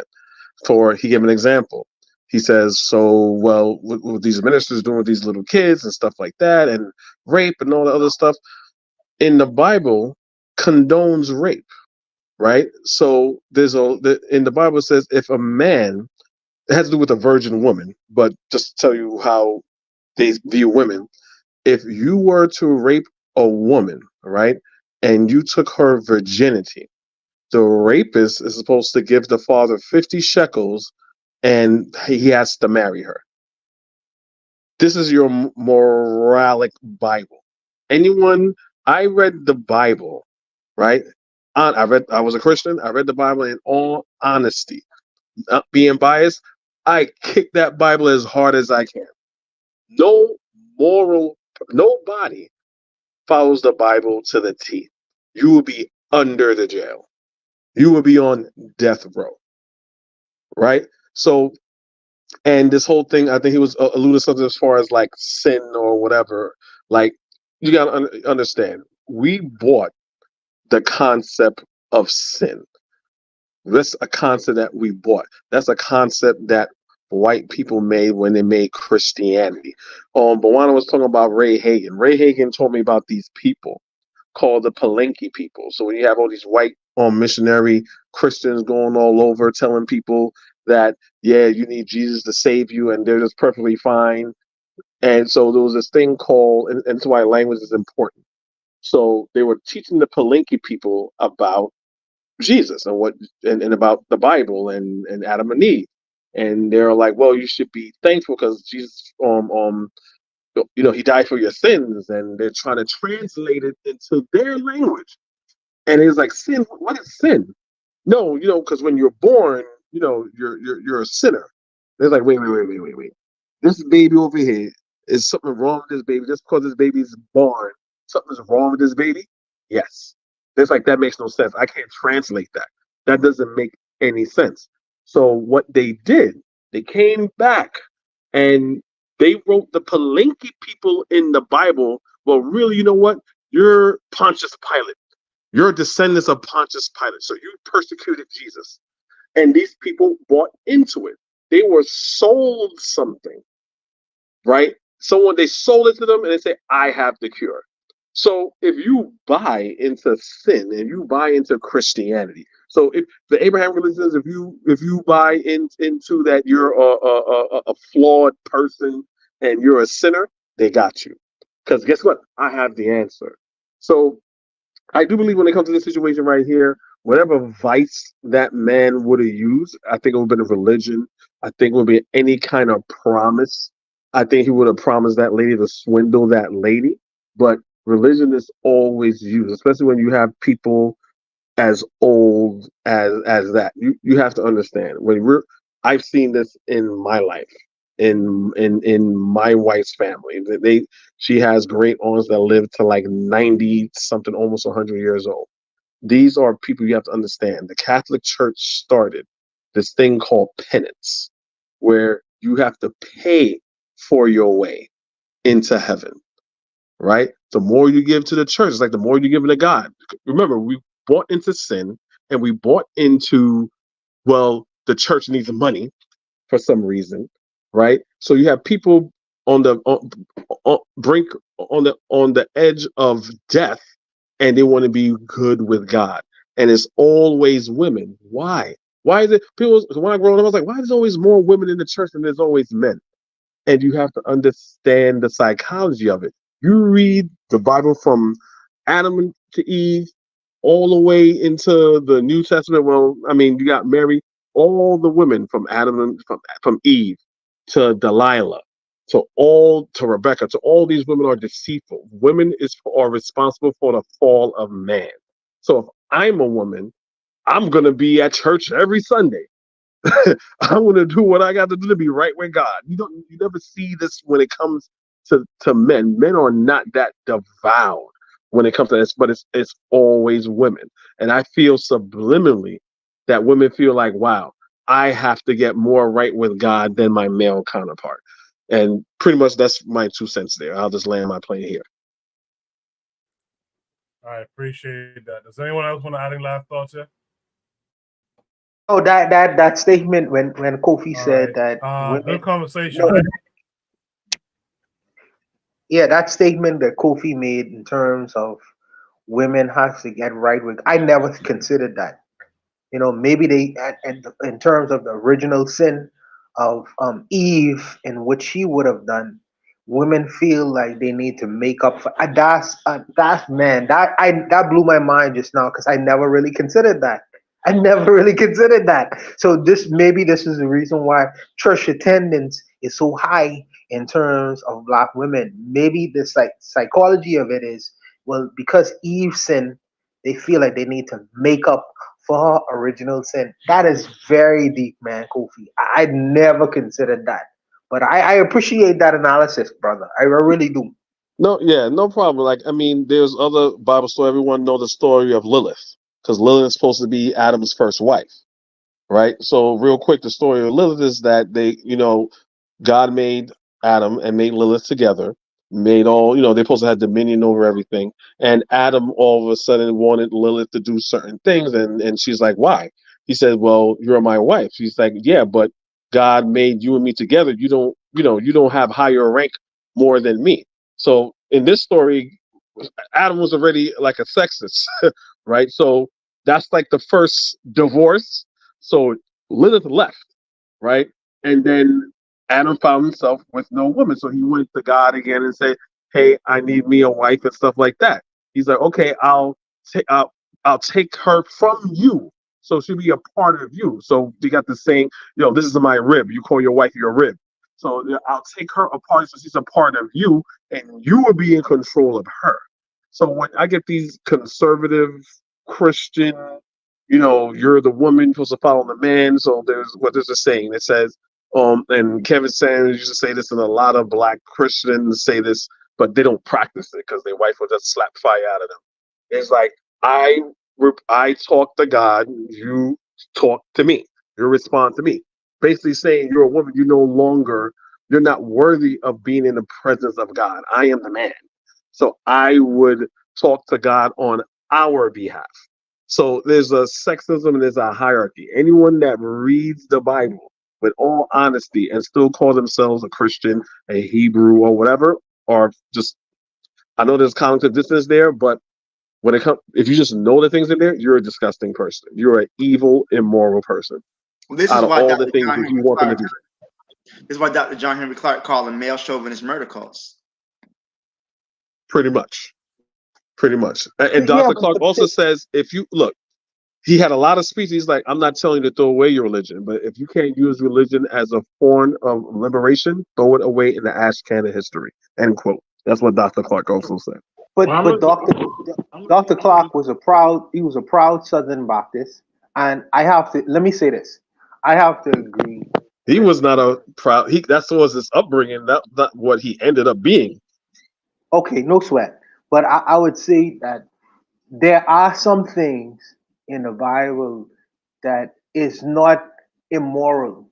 When he talk about Jesus giving alms to the poor, when he talk about, there are some things inside the Bible that would be a draw for many of our people because they see a degree of humility. They see a degree of humbleness. It ain't just about genocide. I would say that yes, there is genocide in there. It seems like the God in the Old Testament is a very childlike figure who is very genocidal. However, there are some things that's in that book that people could look at and say, well, this is a degree of mercy and humanity and humaneness, and this is the reason why I'm drawn towards it. So I want to be fair, even though I'm not a Christian. I want to be fair to the people who profess Christianity, that there are some things within inside that so-called book, holy book, that there's, I would say that I would say they're good things. Even Black Steel would say they're good things. Even Black Steel would admit that there are good things that's inside there. It's not all genocide and warfare and whoredoms. You know what I mean? That's keeping the attention of many of our people. That's very true. But you know what? Once I think about people who are in abusive relationships, right? Even though that person may be nice to you sometimes, he may do, he or she may be nice to you. That doesn't make them not abusive. Islam, they give alms to the poor and everything else, but Muhammad was still out here messing with little girls too. So, and then you have to also have to understand that's partially true, but people always, you got to read. I'm not a Bible guru, but I believe I understand it enough. So when you talk about Jesus, there are good things in the Bible, but people take it out of context, right? So when you have the 10 Commandments, right?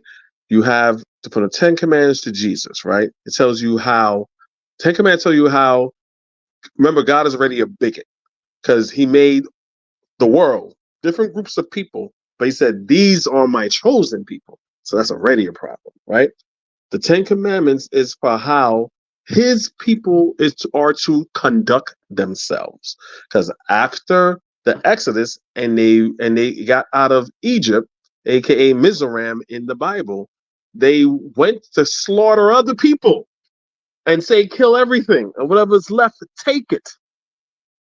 So we have to understand it's for those people who profess to be God's chosen people. When Jesus came over there and Jesus was Jesus was Jewish, and the rabbi was like, "Who are you? What are you doing? What are you changing?" Jesus said, "I have not come to change the law, but to fulfill it." What law is Jesus talking about? He's talking about Jewish law. So again, we're right back to talking about a specific set of people who's supposed to follow rules. Are there good rules for those set of people? Yes, but this is not Buddha. This is not Buddhism. This is not a parable or something or philosophy that you can follow. No, this is for only these people to follow. So I think once we get that in a proper context, then we understand why everybody, when we understand that, once we understand that and sin, and you want to be God's chosen people, we understand why people will gravitate towards this, because no one wants to be left out in the cold or in hell if you believe that nonsense. So, yeah. Well, even though nonsense or not, the chosen people would be the first people on this planet. And according to some of y'all who believe in evolution, that started in Africa. So if that started in Africa, if you're the first chosen people, to me, that means you know all the secrets. Well, we used to. All the secrets, they gave you the blueprints, they gave you the books and all of that. So if you read the 42 laws of Ma'at, the 42 laws of Ma'at are exactly a guideline that tell you how to live. And if you follow that, most of us will not be in the position that we are in as a group of people. The Bible, whether it has to have copied from some of African stories and stuff like that. And I'm not saying the Bible has not been contaminated. It might have been. But if we look at Nat Turner used that same book to get his revenge. So you could get stuff in the book to help you do what you want to do. So I believe that the Bible is kind of schizophrenic. Yes, there's some stuff that's so weird, and there's some stuff that you could that be like, oh, okay, I see it. But the problem is a lot of these grifters are not exactly preaching exactly what's in the book. And okay, the book might be contaminated, might be stuff. So at the end of the day, I'm saying that people should work on themselves. Themselves mean if you don't want to follow the book, go read the 42 laws of Ma'at. And if you follow this to the T, see if somebody could come to you and corrupt you. Well, my question to that be why go according to the bastardization of Ma'at when you could just go to Ma'at? That's my question. If you could afford grade A service, why are you going to pay for grade D service? Right. But what I'm saying is a lot of these Christians, first of all, a lot of these Christians are not following the Bible. They just on some BS. But a lot of them don't know that those 10 commandments came from there. So all I'm saying is step by step. Whether if you're unrighteous in Christianity, you're gonna be unrighteous in Ma'at or in African spirituality or in Egyptian spirituality. It doesn't matter where you go. You're gonna be if you're corrupted morally. So you're not saying if you're corrupted morally, you're not gonna be corrupted as a Buddhist? Well, it depends. Look, it's the shades of gray. Everybody is not the same. I believe that most Christians are very good people. They just misguided. They've been indoctrinated, and that's all they know. So when I do understand, if you come to a Christian or a Muslim and you start saying, "Hey, look, your religion is basically a slave religion, and you never had that. You were forced into that." They're basically saying, "You saying my mother's a liar? You're saying my grandmother's a liar?" So you use things like Nat Turner. We only using what they know. Of course, again, they use it as an instrument of to liberate themselves, but that's all that they know. We need to build upon that and be and be better, right? So if we know what we're supposed to be, why are we moving backwards? We also have to understand, right? During slavery, remember they whooped our ass, worked us to death 7 days a week. One day they said, let's give these niggas Sunday. But we're not going to give them a free day. We have to control. We're controlling their bodies. We need to control their minds and their spirit. Remember, slavery is something was to break you mentally and physically and spiritually. So this was the spiritual breaking of it. But those Africans, depending where you are in the diaspora. So if you're in the Caribbean and you're in Brazil, you have a constant influx of Africans that's reminding you that we are not Christians. So what we did, we played pretend. In America, it's different. There was still remnants of African spirituality there, but the constant African present was getting cut. So you have like a African that's probably there, but you got you got like third generations there. They're Christian, right? But even the African Americans in the beginning knew that, hey, look, this is where they made all their plans, right? The Christianity was just a cover up. They still did their practice de Vodun. They still did the Yoruba practices. They still did all that. Christianity was a cover up, right? And we forget that. But after a while and generations pass, again, you gotta tell your kids to pretend you're kids, but our kids believed it. And now those kids now are what our grandparents, our great grandparents that don't know, that didn't know. And I think that's what I don't see that being really taught a lot when we talk about Christianity and religion in its totality. Because if you go to Dominican and these Cuba, right? All the Vodun saints, all the Orishas are saints, right? Because there was that fresh presence there. We can't throw away Obatala altogether, but we have to keep Peter. So they'll give the Orishas, they'll give the saints the Orishas attributes. You see that all in the Caribbean. You see that all in Brazil. You don't see that in America because of just how the history played out over there. So when we take a step back, we pretty much have to just be who we were. We don't have to pretend no more. We don't have to use that. We are older than that religion. We never needed that. So I don't know. I'm rambling. I'll just stop there. I was gonna give the last word to Zuli, but I'll take it. I'll just say that I think this topic kind of exposes the idea that we really do, and I think this might be what Zuli was alluding to. We really do need to decolonize our minds. We are holding on for dear life to these religions to the point we're saying that there's good things in these religious books. Of course, there's good things in the books because the books were written and compiled as a guide for those people who the book is for. But that's not our shit. And what I'm saying is, when we start to practice our shit is done in a way, right, where there's good things in it for us too. And it's more in line with who we are as African people. And I think that's the thing we need to concern ourselves with. Get away from white talking points, get away from non-black talking points, get away from non-black stories. Yeah, some stories might be cool.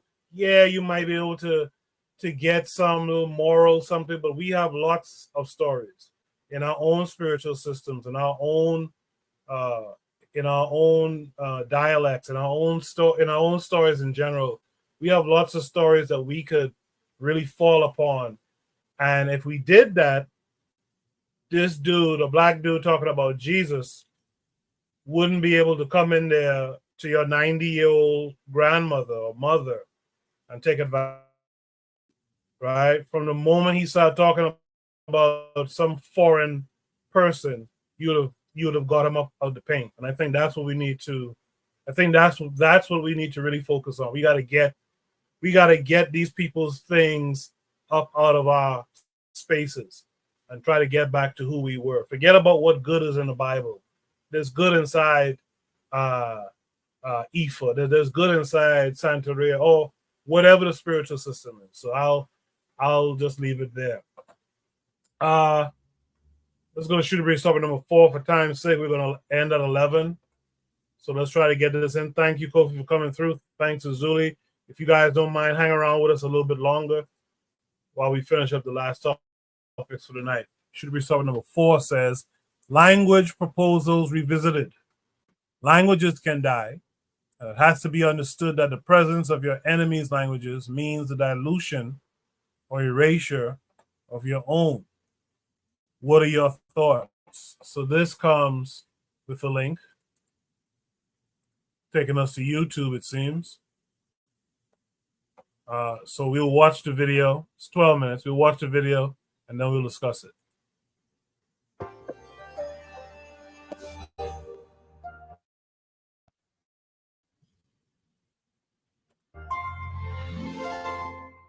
Marike sawo mkuke marike sawo mkuke marike marike nou kyk hierso vandag 'n paar goedjies leer nee. So as hier weer mense kom na ouma toe, dan kan jy lekker met die mense praat. Nee.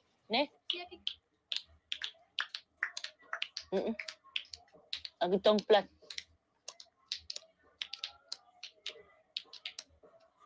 Sê.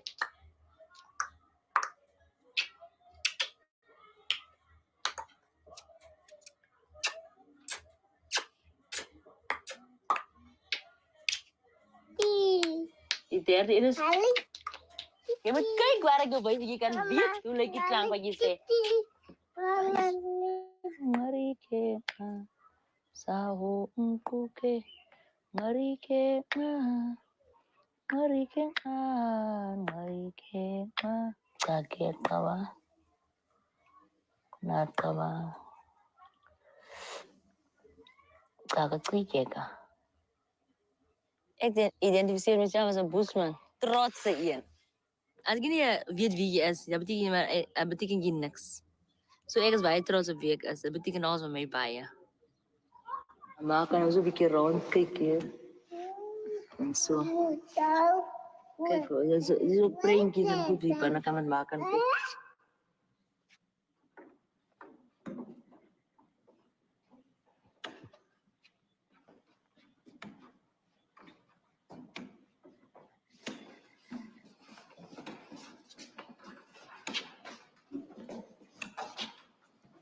Kyk hier rondstekeninge.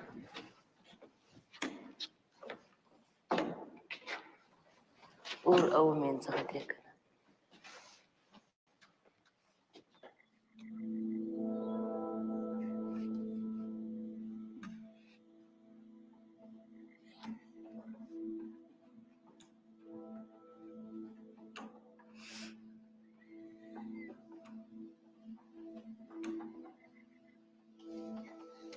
Ja, is die grote waar die bushmans ingebly.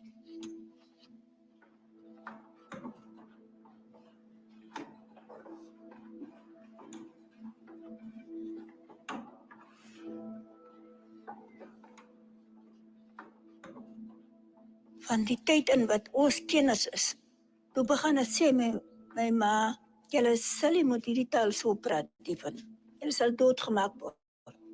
Grootjies is doodgemaak oor hierdie taal.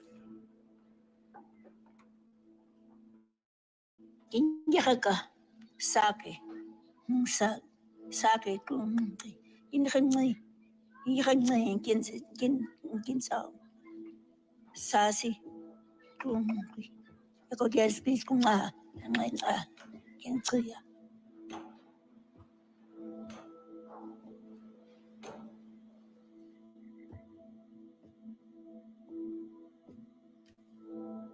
Dis nou as 'n emosionele iets vir my.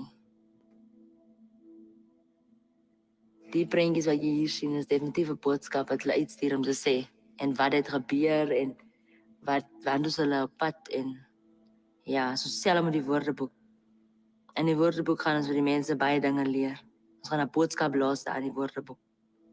Dat hulle moet nie vergeet om hulle se moedertaal of hulle se ouma se moedertaal vorentoe te vat nie.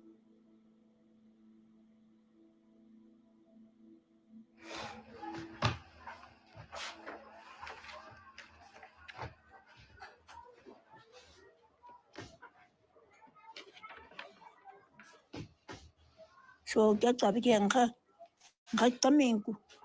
Uqalike kuqameng uqaya naqako uqameng ko. Yung magqwaki. Nang aka.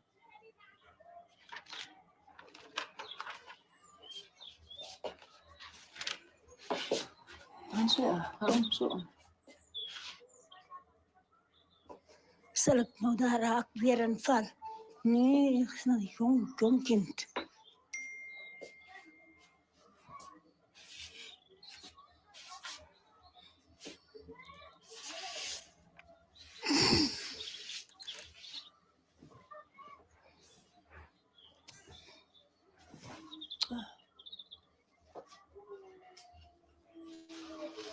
So mama nou, daarmee sê, Gensbok en Springbok, hulle is so naby mekaar.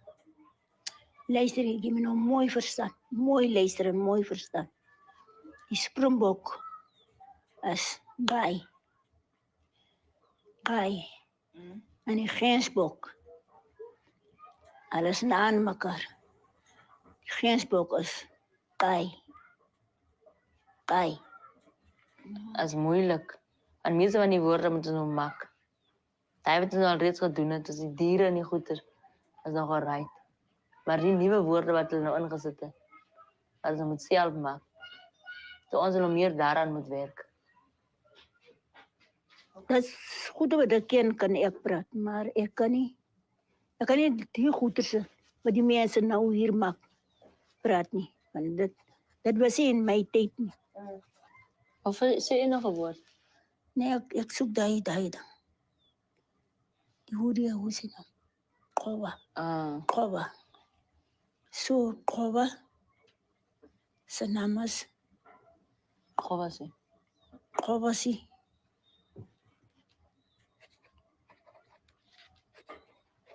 So die, sy Afrikaanse naam is Hoodia. En sy Afrikaanse naam is Hoodia. En hij wordt nog... Hij is ook... Hij is zo die klik. Hij klik, hij uitroepteken. Hij... Ja, wat me een beetje pap maakt is... die taal, ik kan niet lekker die taal praten. Ik wil me ook opstaan en de mensen een hele speech geven in mijn taal. Nou, als ik nou mijn speech moet doen, moet ik nu jullie lezen. Ik wil me zo praten.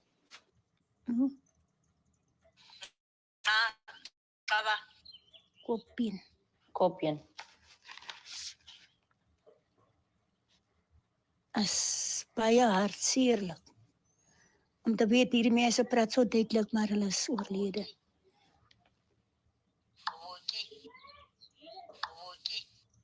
As jy lekker om so te luister.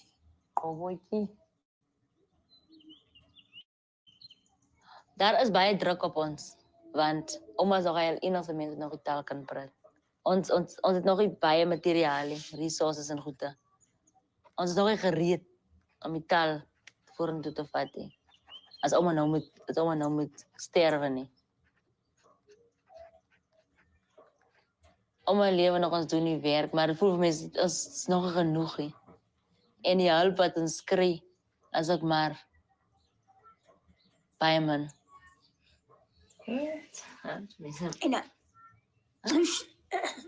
Neem het nie kopiëren. Oh, sorry.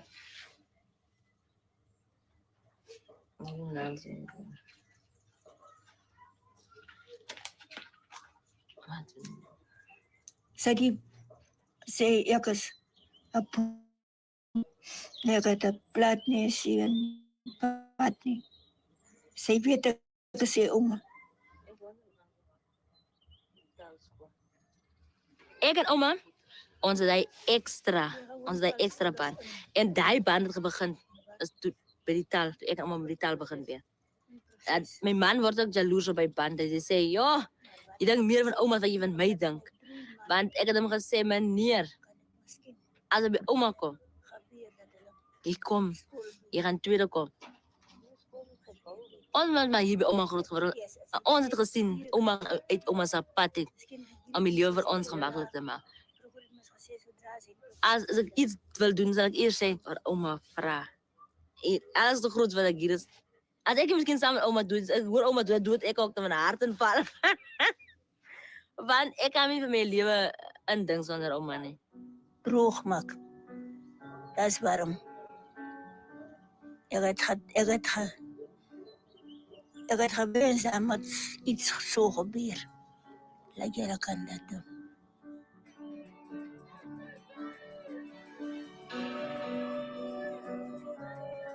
Was het? Ah ja, zeg ook nee, kebeke. Zeg ook meer kookje, maar gunung ke, musik uta, aku ta kaltir, aku tri uta ke, ke.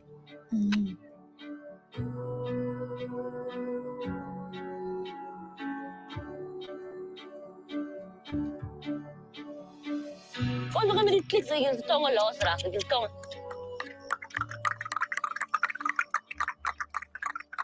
Ek sê die Afrikaanse woord. Julle sê die nieuwe woord. Om te groet? Moontjie. Om iemand te groet? Moontjie. En als je iemand vraagt, hoe gaan het? Nake kaba. Weer? Nake kaba. Nake kaba. Ke? Kaba. Nake kaba. Als we ons hier op die vlak die taal aanbiedt, ons zal het doen. Als we dus plek voor plek rennen onder bomen op taalscholen, ons zal het doen. Ons zal niet toe dat het dus weer verdrukt wordt en die taal doodgemaakt wordt. Ik heb niets om, we gaan nog 100 en hoeveel jaar maken. En die taal zal er niet scholen wees. Die taal zal op de radio's wees. Waar ons onze nieuws gaan lezen en nu.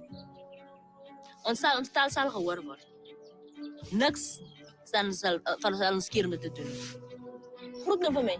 Ayo. Groet mij. Moontjie. Ons gaan met elkaar zo. Moontjie purukutsi. Moontjie purukutsi. Mijn naam betekent butterfly. Nee? Zo, groet nou voor mij. Moontjie purukutsi. Kan je niet mijn naam zeggen?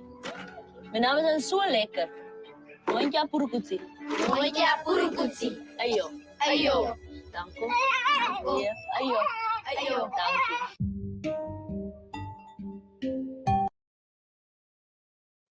Very good stuff. I had read an article talking about the grandmother who's the last surviving person speaking the language, and it's dying out because the people are speaking Afrikaans, are speaking Dutch. Now I'm sure there's some good things in Afrikaans, right? I'm sure it's not all genocidal, like to quote Buana and this, that, and the other. But look what you're losing while practicing that other stuff. And I'm sure that Afrikaans and all that shit is tied to religion and Sunday schools and all that kind of stuff. So these people now who've had this language for 25,000 years is down to one remaining person. And that remaining person's granddaughter who's trying to save it and trying to disseminate it to the youth out there. That's the trouble of telling and talking about another man's story, another man's language, another man's ways. You lose yourself, and we saw it. We saw evidence of that in that story right there. Kofi, the Black Critic, what say you to what you saw? It pretty much ties up to what we were talking about similar. This is just a bit more specific when it comes to language. I mean, when we understand what we lost, we got to understand what do we say? We lost our religion, our culture, our God, and it all ties in to our language. It's sad that we have to be on the endangered species list as far as like our culture, especially when it comes to that language. I mean, this I really don't know what else to say, but I just commend her granddaughter for just trying to save our culture, and hopefully that will wake up, the rest of her people on trying to preserve what little culture they have left when it comes to their language. But like I said, pretty much piggybacking off of the other one, once you don't accept someone's religion and don't accept what comes with that culture of that religion. And always say Africa was never really conquered with the sword.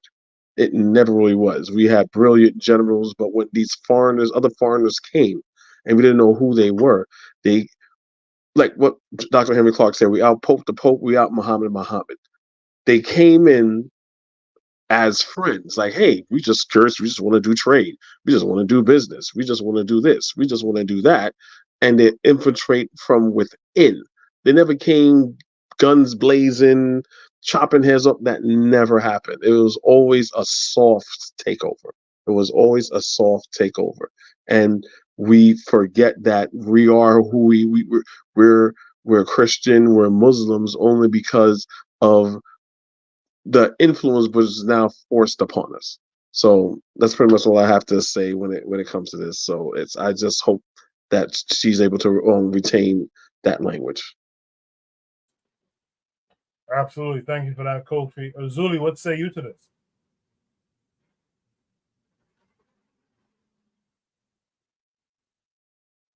Did Zuli leave? Maybe he left. Black Seal, what say you? So, I was looking while we were talking. I was looking up some information. So, the top 5 languages spoken in the world today are English, Spanish, Mandarin Chinese, Hindi, and Arabic. So these are the top 5 languages spoken in the world.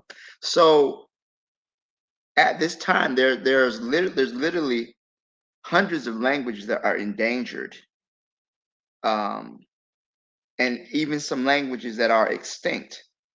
When you have languages that are extinct, for example, once a language becomes extinct, at that point, you lose all the culture and everything else associated with it.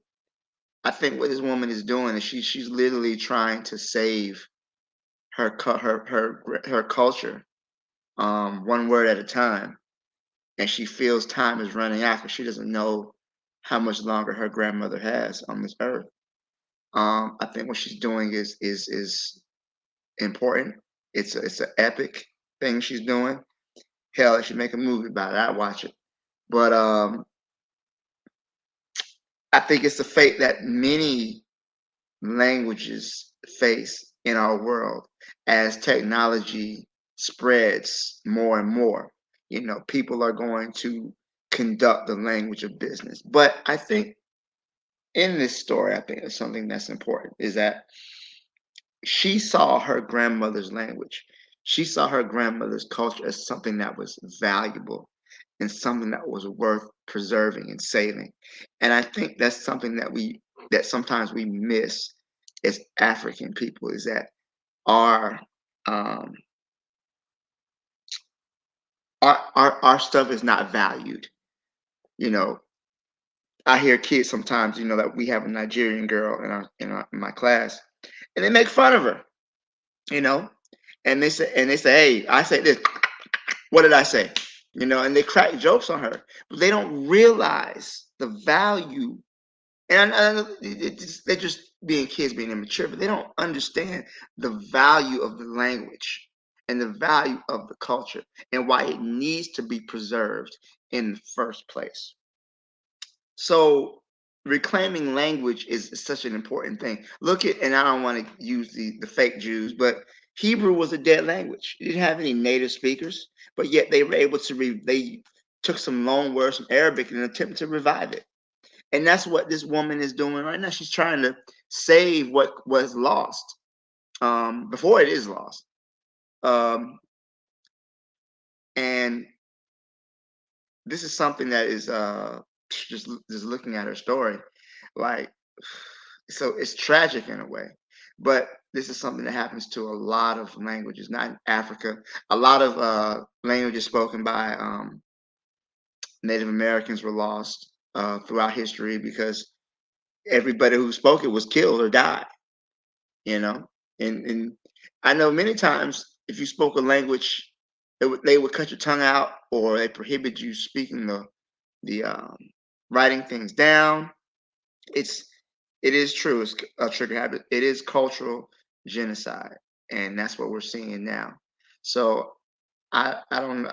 I would like to follow up with this lady, kind of find out how she is going along with her work. I hope that she's able to get as many words as possible. To think that a language that we have had over 25,000 years, that predates agriculture, that predates civilization, that predates domestication of animals. That's how old that language is. And we're losing so much when you lose that language. So I'll stop. I'll leave it there. Thank you.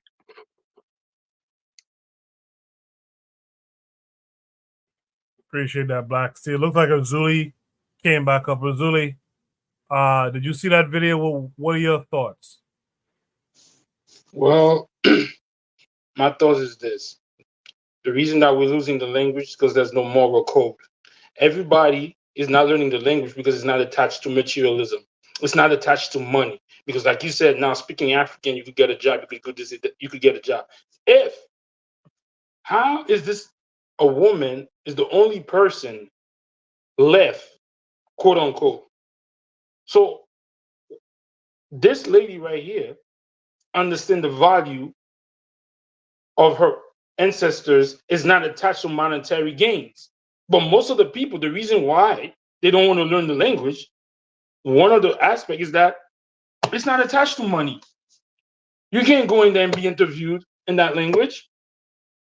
You can't go in there and write an essay or go to a university using that language. And again, all this thing is happening is because there's no moral code. Because everything is attached to materialism. And whether it's by accident, whether it's the programming of our people, you have to deprogram yourself. You have to deprogram yourself from materialism.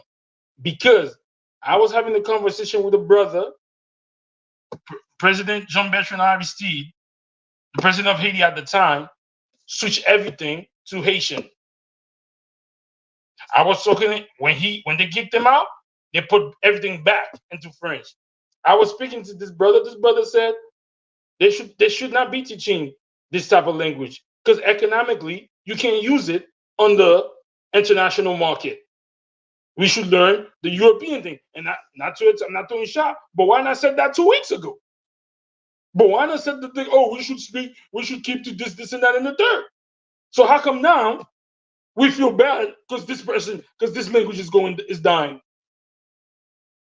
2-3 weeks ago, I don't know, on this then, some people had said, oh, we should use the colonial language to connect. So if you don't, this situation that happened to this culture, hey, it's not, nobody cares about it. It's after her, if she has maybe somebody from Oxford comes or from Harvard comes and say, yo, let's record all of this and put it somewhere, then maybe y'all start valuing that language. So people would say, well, it's not attached to any monetary, you can't do nothing with it. So where's your pride? Where's your love for your people who created that language to talk with that clique? Nobody in the world talks with that clique. instead of worshiping it, instead of putting, no, y'all want to speak Afrikaans or other languages, which I guess is part of the conditioning. If it's not attached to money, it's not bringing money in your pocket, it's not bringing you girls, it's not bringing you big houses and big cars, then why should we save it? But kudos to this young lady trying her best to keep the tradition alive. And like the brother that spoke before said, I don't know if she has something, maybe she has a GoFund, some sense of money. That's very commendable. And I wish there were more men doing this, but hey, they all compromise also. So that's all I have to say about that.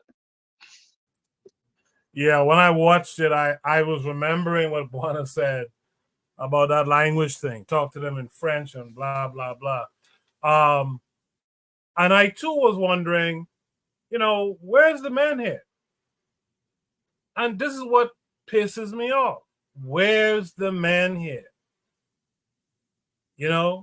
Where's the man here? And like Zuli was on point with that one. They'll wait for the Smithsonian or someone to come in there and take some field recordings and go prop that up in their museums and shit like that. But why is it that we don't care? And by we in particular, I'm talking about the people who are from that culture. So I would say, understand. I'm sorry, I'm gonna cut you off. Go ahead. No, I just was gonna say, who would understand? This is a 25,000-year-old language. We can't just let it go away and be replaced by other people's shit. This is a thing. We like OPP. We like other people's shit. Like, you cannot let other people's shit take over. And Azuli was right on point. You can't be on this money thing all the time. Sometimes you gotta do it for your history, your story, your pride. Just because you can't do banking in clicks or whatever, that doesn't mean you let that shit die. That further makes people look at you and for your own people to look at themselves as inferior. Go ahead, Blacksteel.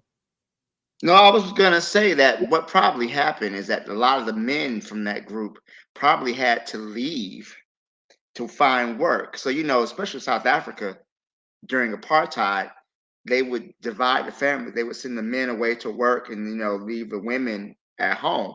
So what would happen is that those men would go work in the mines, work in the fields, and they wouldn't be around other speakers of that language.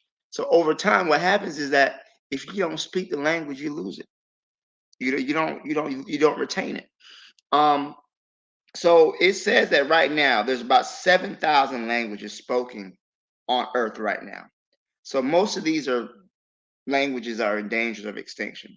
So there was a study that said that of 90% of current languages spoken right now will become extinct by the year 2050. So again, I think it's because I don't want to. It's people don't value it. People need to speak another language. You need to speak one of the big five, so to speak, the big five to communicate with the rest of the world, to do business. And there's not really an incentive. So you don't value speaking what our sister speaking. I don't know. Is it Nulu? Oh, I don't want to butcher it. You don't value speaking that. If only people who speak in your village speak it. When you got to conduct business, you got to lead a village, go to the bank. You got to speak Zulu or Afrikaans or Xhosa or whatever languages. South Africa has like 11 national languages, but you got to speak those languages in order to conduct business. And also too, it's really tragic, but I think that languages have been revived as well, right? So you have a language that people no longer speak, but they can revive it.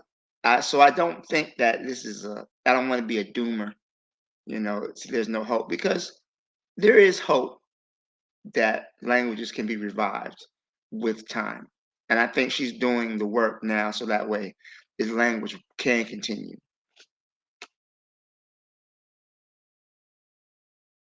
Yeah, I hear that, but we shouldn't let it die first. We shouldn't let it die. We should have some cultural continuity. Like we shouldn't risk.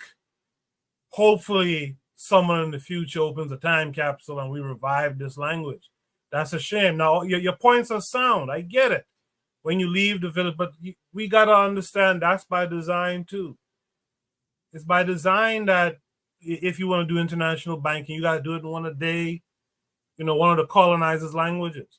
But at the same time, one of the things I always respect, and I said this last week or 2 weeks ago when the topic aired, we got to be honest. Typically, continental Africans speak more than one language. So if you have to speak the French or the English, or whatever, that shouldn't occur while you wholesale lose your indigenous African language. Keep that too. Keep that too. They're not like us out here who just speak English or French or something like that. They tend to speak all sorts of smaller languages from the different people groups and geographical regions and whatnot. Keep this too. But you see, the real nitty gritty point is folks didn't value the shit.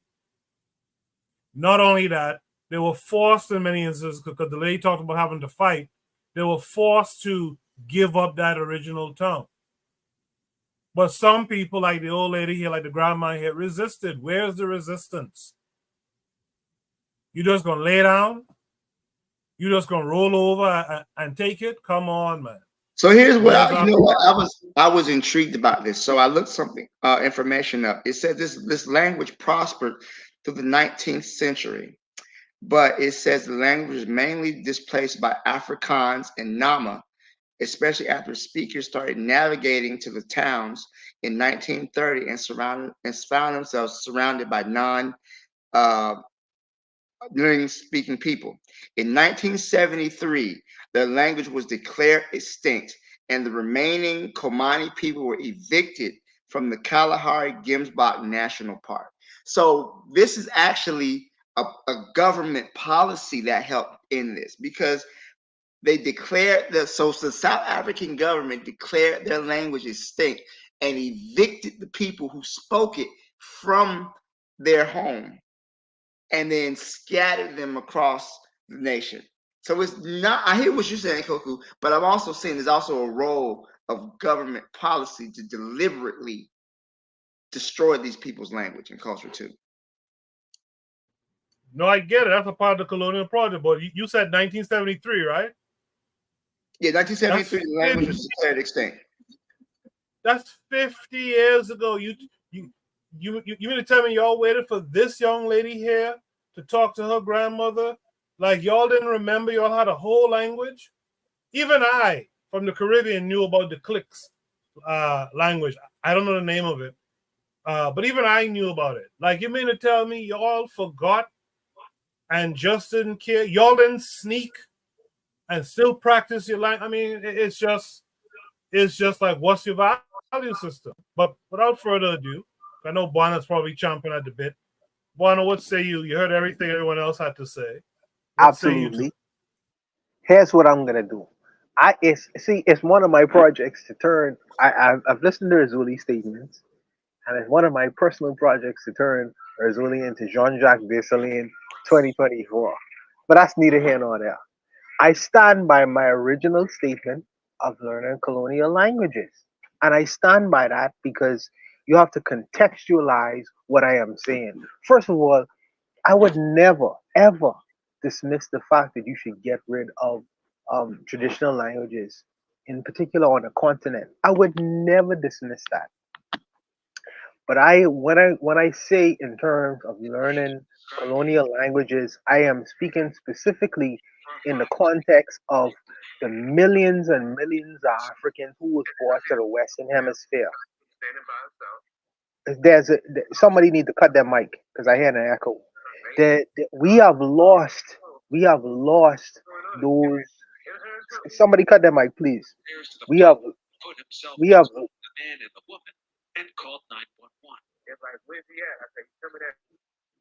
I hear something. Yeah, we have lost our original cultural languages when we came from West Africa. We have lost all of that. And what we have been given is the colonial languages. There is a reason why Marcus Garvey was able to produce the largest black organization that existed till now, and he did it in English, a colonial language. In that colonial language, he was able to connect with all manner of different people from all around the world because they understood English. Not only that, he went to South America. I don't know if Marcus Garvey spoke Spanish, but he went to South America and he was able to connect with the blacks in those areas as well in colonial languages. The largest mass movements in the world was created by a man speaking colonial languages. Success leave clues. So if Africa has maybe thousands and thousands of distinct ethnic languages, it would not necessarily behoove me to start there. I'm going to start where I am most effective. So if I am speaking French, I am speaking to a Congolese, I am speaking from somebody from Cote d'Ivoire, I am speaking from somebody from Haiti and all. And I am able to connect with them and they are able to understand my plight and where I am coming from, mainly because they understand the languages that I'm speaking. I can't speak a Congolese language in speaking to a Haitian person. There is no connection there because a Haitian person does not understand an ethnic Congolese language. So the tool of me A using Haitian person don't understand English either, Buana. let me finish. Ogo. Let me finish. A Haitian person understands Spanish because Dominican Republic is right across the road, and many Haitians No, speak they Spanish. don't. No, they don't. Only the Oh, Haitians are come on the on, man! border. Come on! I'm telling you, only the Let, Haitian let, people that live on the border. my brother, Those my good brother. I have personally, the reason why I have learned, who teach me French? A Haitian woman who living in Haiti right now, and she understands Spanish too, brother. She understands Spanish too. She grew up speaking Spanish. Her mother used to speak Spanish. So it's not that I don't know what I'm talking about. It's not that I don't know what I'm talking about. I'm And we saying, gotta understand they're also Germanic languages, so French, Spanish are very similar to so each I'm other. sure. So I'm saying that I am able to connect with even Portuguese, who has the largest amount of black people in the Western Hemisphere. That's 80 million black people. If I am trying to connect with them, it doesn't behoove me to learn an ethnic language. It behooves me to understand Portuguese because they will be able to better understand my plight in the Western Hemisphere. I understand there are continental issues that needs to be addressed. I'm not forgetting that, but in trying to create power, we trying to create power. Oh, we ain't just trying to create power. And I follow in what Gavi them did and what they did and understanding, hey, we in the West. We in the West. We have to deal with the tools that we actively have at our hands. I don't have I don't have continental languages at my hands. I have what is gonna cost me to be in this. There's a reason why Kemi Seba, who is from a African country, is able to have an interview with a Haitian person in Haiti because he understands French. So he's able to make that connection between the continent and the people who live in the Western Hemisphere. I'm not saying that we should embrace these tools because these tools should be appreciated. I'm saying that these tools are useful. These tools are useful in trying to develop power and creating an understanding among the brothers and sisters who exist not only on the continent but in the Western Hemisphere as well. These tools are useful. I would not dismiss them. However, I'm saying that yes, these languages, our original languages are important. But when you are trying to create power, power is what we're trying to seek and what we after. We're using tools at our hands right now. We'll get there when we get there, but we are not there yet. We're trying to create collectivity, not only on the continent but in the Western Hemisphere as well. And I'm saying that we should use the tools that is understood by the many of our people, not just a few. This African language right now, yes, it's unfortunate. It's only spoken by the last Af- African woman in South Africa who's speaking this language. But that language is not going to connect because it's only spoken by a very few people. I'm dealing in terms of numbers, dealing in terms of numbers. But like I say, I understand. I am not dismissing the fact that these things are important. These things are very important. But in terms of developing power and in terms of developing collectivity, I think that the tools that we've been given in the Western Hemisphere is a useful one. Um, um, Black Steel said one of the most spoken languages in the world right now is English. So why am I gonna go down and try to learn a South African language when the most spoken language is English? Like I say, I stand by my original statement and sentiment. I understand what your brothers are saying, but I stand by my original sentiment. I'll leave it there and let your brothers go. But Buana, I think the issue in your response just now is it kind of doesn't deal with the topic at hand. In the sense of we are looking at a story where Africans on a particular people group of Africans on the continent are losing a 25,000-year-old language, mainly because of colonialism. Colonialism and the values that colonialism puts on its own languages versus our languages. And the conversation should be about, like, this is a damn shame, right? You could talk about using English as a tool. That's fine. I mean, and Trigger said something in the chat that's interesting too.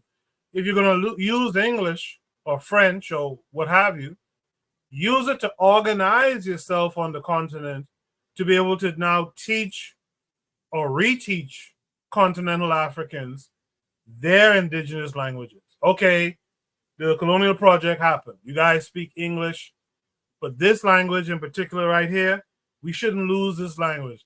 Let's organize in English, since that's what they forced on us. That's what we're doing. And let's use that to reorganize and reorient ourselves to readopt our language. It's not a language for me and you out here in the diaspora. That's not the point. We and you in the diaspora, like Gavi, we're colonial subjects. We speak English or French or Spanish or what have you. But these continental Africans should not lose their own indigenous languages because English is a tool. If anything, that tool should be used to get them back to their own languages. Where is the I keep finding myself saying it the way Azuli said, but where's the pride, man?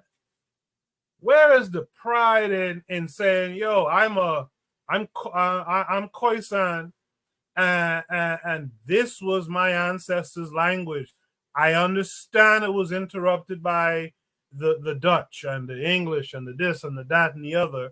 But where is that pride? And again, I ask the question, where is the men here? Oh man, Koku, you want sorry for interrupting. You and Azuli are dealing in the theoretical, you are dealing in the what is the so-called best narrative. I am dealing in the practical. You all are dealing in sentiment, and I think that you all are wrong. I stand by my original statement. I think that you all are wrong in your assessment and analysis. I think that it's not an issue of sentiment. It's not an issue on the theoretical. What is the best solution to the issue? I think is y'all need to deal in the practical. This is where y'all become mystics. Y'all are mystics. Y'all becoming religionists. Y'all becoming a religionist. Y'all are trying to go for the perfect rather than dealing with what is the reality and what is practical. And I think that is a wrong assessment. I really feel so, Goku. So Buana, so you're telling me for the sake of English, we should lose Twi, Yoruba, Swahili, whatever the Khoisan languages are. We should lose all of that stuff. Never English said and French that, and all Koku. that. No, I'm not saying that, Koku. I'm saying that. That's the No, I'm not conversation. saying. No, but I'm not saying that though. I'm saying that we have to deal with the issues that is right in front of us. And I'm saying to you, as I said to this is my issue with Brother Makari, the last conversation, even though I even though I had to concede what the original conversation was. I'm saying that if my tools at hand is I have to go to use European tools to fight other people, European, my enemy's enemies is my friend. If I have to go to the Russians to get arms, to get the person off my back immediately, then I have to do that. What is practical is what is practical. You all are telling me, oh, I need to go wait for some time when the black folks need to get themselves together and organize, and one day they'll come and rescue me out of my scenario and situation. You all say we need to wait for the perfect scenario to happen. I say no, no, no, no, no. We need to appeal to the people who is able to immediately take me out of my situation and scenario. And I think that y'all are talking theoretical. Y'all are talking almost on a religious, mystical basis. What is perfect? It should be set out. I'm saying that we need to deal with what is happening right now on the ground in Africa, and the majority of our people speak French, the majority of our people speak Spanish and Portuguese and English. And this is the way to organize people to get them together. First and foremost, we'll deal with the other issues when we come to that bridge. We are not there yet. That's what I'm saying. No, but Buana, this is a real issue, right? We just watched it.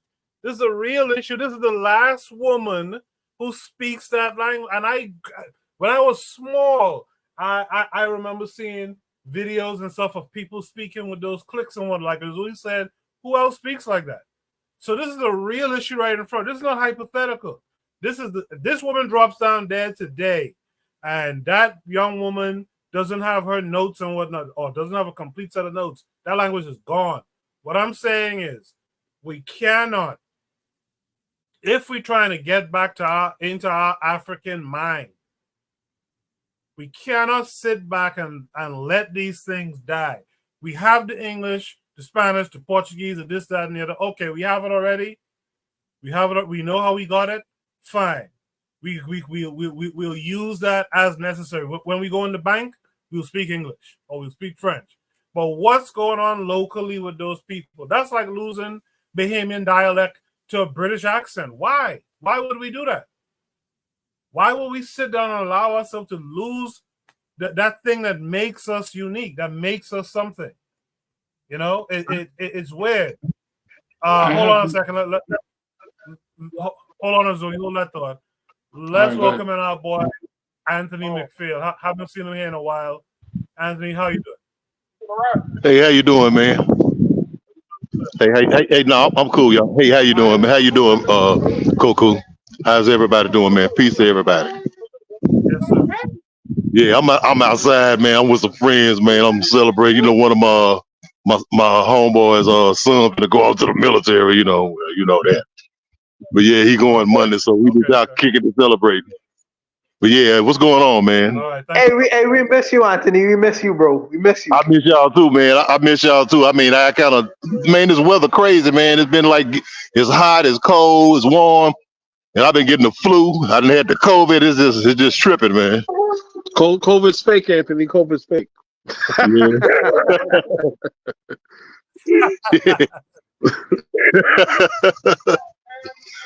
But yeah, man. I mean, I just caught the last part of it, man. I ain't get everything, but I know y'all was talking about the sister speaking the language, man. And could you kind of just bring me up to speed with it real quick? Basically, we watched a documentary here where the last speaker of the KWAZ language, the language that involves the clicks. If someone in the chat could just write down the name of the language, because I keep referring to it vaguely. Basically, the last woman who speaks it, her granddaughter is trying to record the language and create like a dictionary.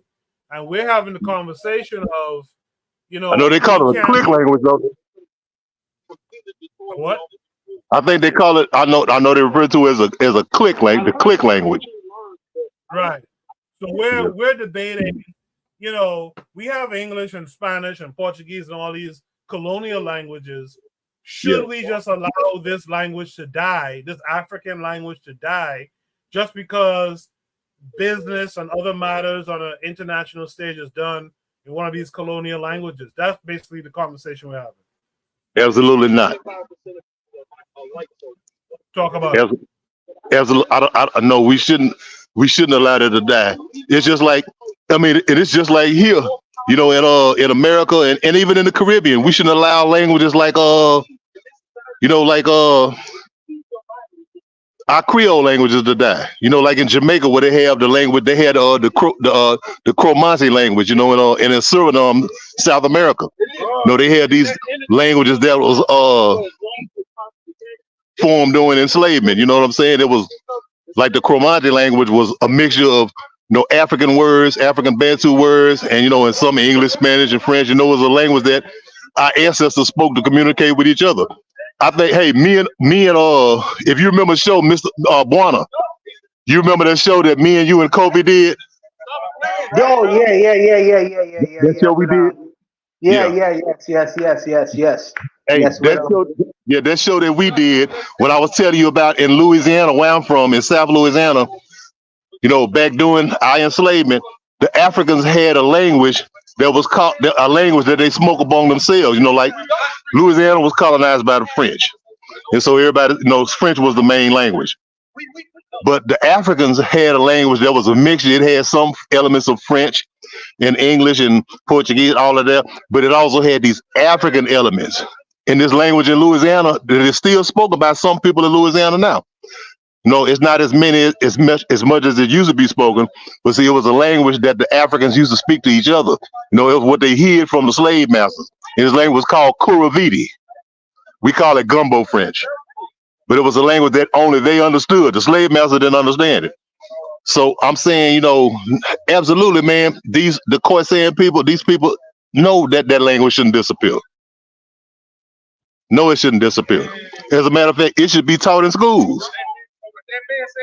That's what I'm saying. It should be preserved.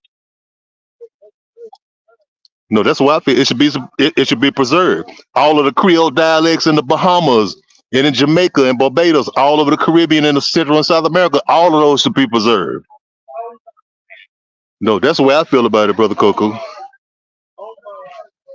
Appreciate that, Anthony. Does anyone else have any final thoughts on the prompt here? I have something to say real quick.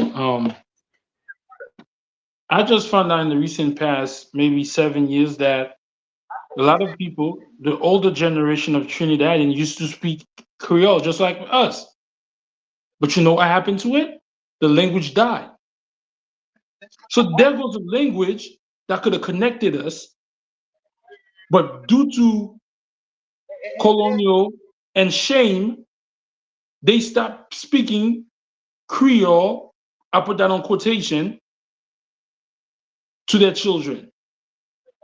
The older generation stopped. And then you could see it, even I'm gonna use my Haitian, my culture. When I came, a lot of Haitian people, the educated one, they refuse to let their kids speak Creole. They say speak French.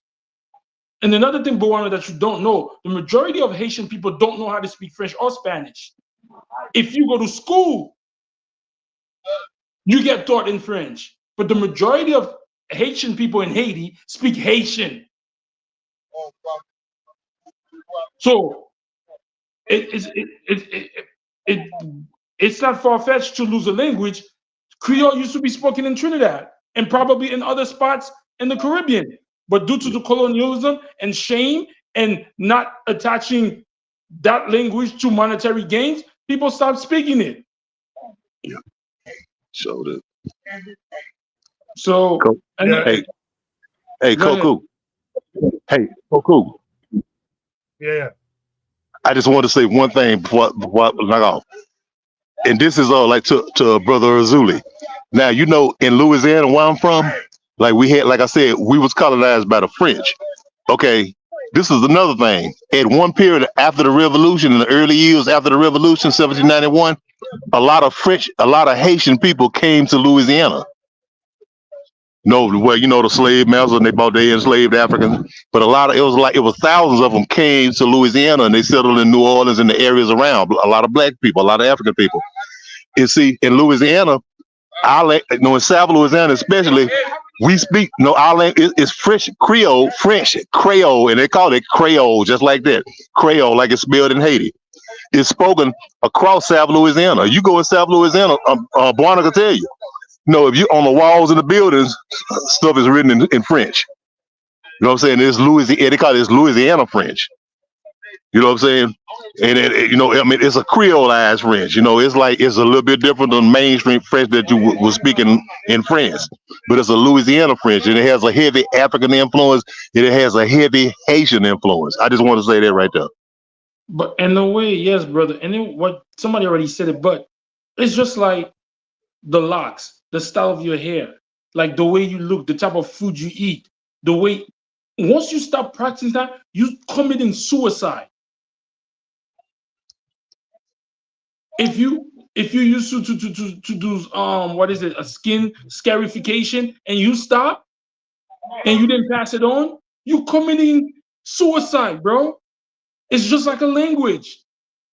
You said 28,000 years old, and you think this is equal to English just because English is tied to monetary gain? But then again, I can't fault these people. Like Buana said, there's a bunch of programming. But what Goku said, yo, bro, you could speak that at the school, at the job, but you could keep that language together. You don't have to lose the other for the other.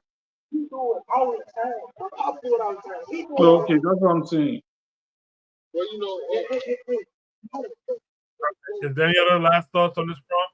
No, like I say, I'm not saying to get rid of the native languages.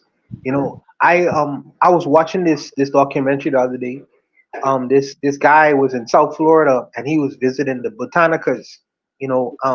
Where in Little Haiti, where a lot of the culture is still there. Deep culture is still there.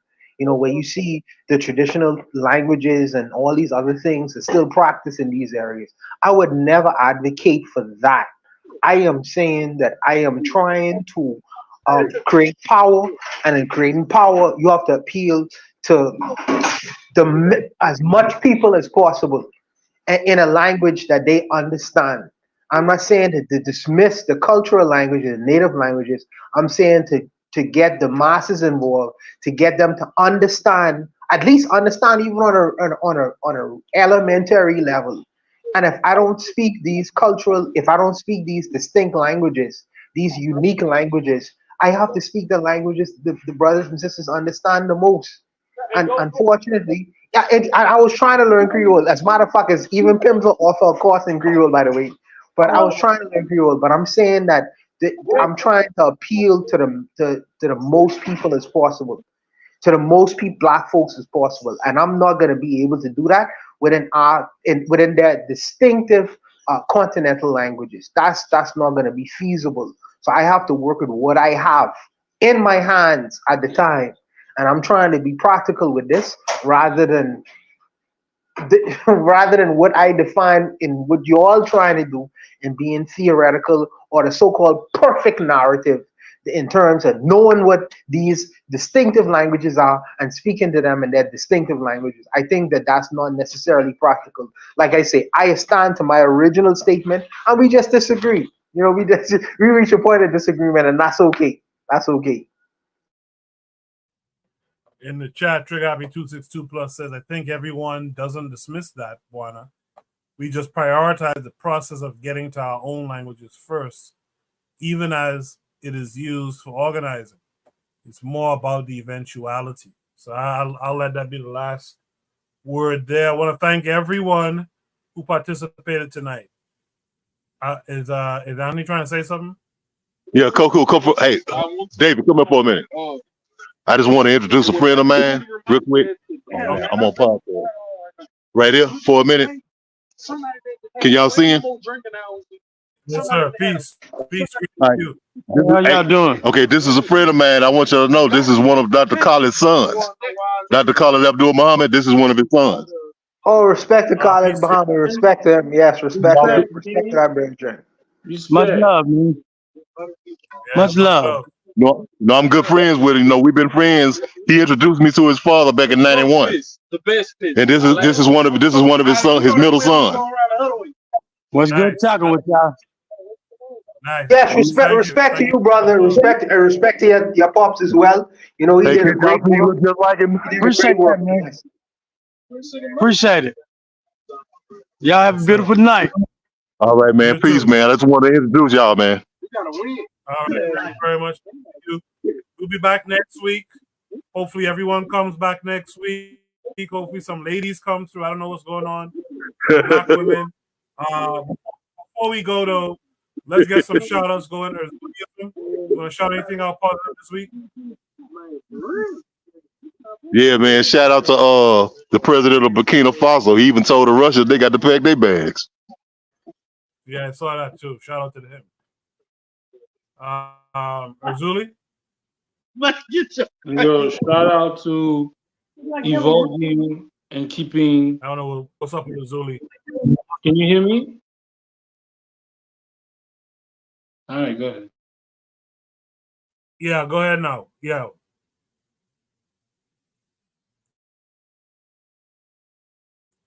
Seems like he dropped off. Black Steel.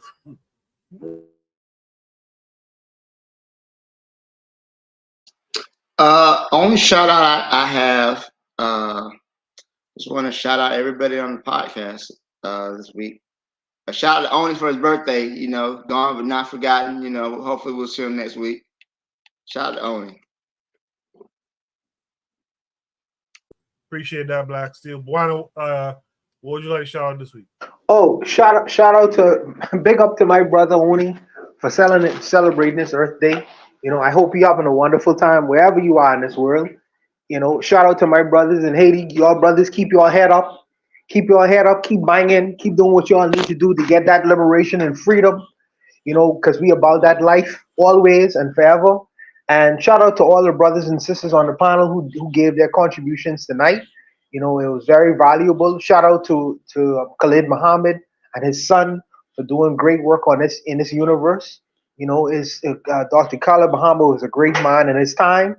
You know, so we should carry that message of what he was trying to do and trying to push this whole thing forward. You know, shout out to him. And once again, like I say, I'm gonna keep on staying on this point, you know, and I want people to know me for it. Shout out to the matron for being revolutionary in creating these audio books and exposing the mass public to people who would want to listen to what our scholars would have said in times past. These things are very important. These ideas are very relevant. So shout out to the matron for reading these audio books and educating the masses of our people who are interested in listening. But that's it. I'm out. Peace with you. Peace be to you. All right. We'll be back next week.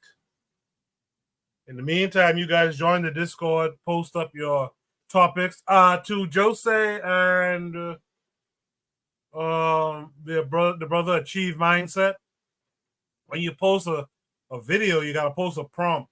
I want to know what it is that you wanted to really discuss within that video in particular. So keep that in mind. Anyway, Trigger Happy 262 says, great show. I echo those sentiments. We'll be back next week, same time, same place. You guys be good. Peace.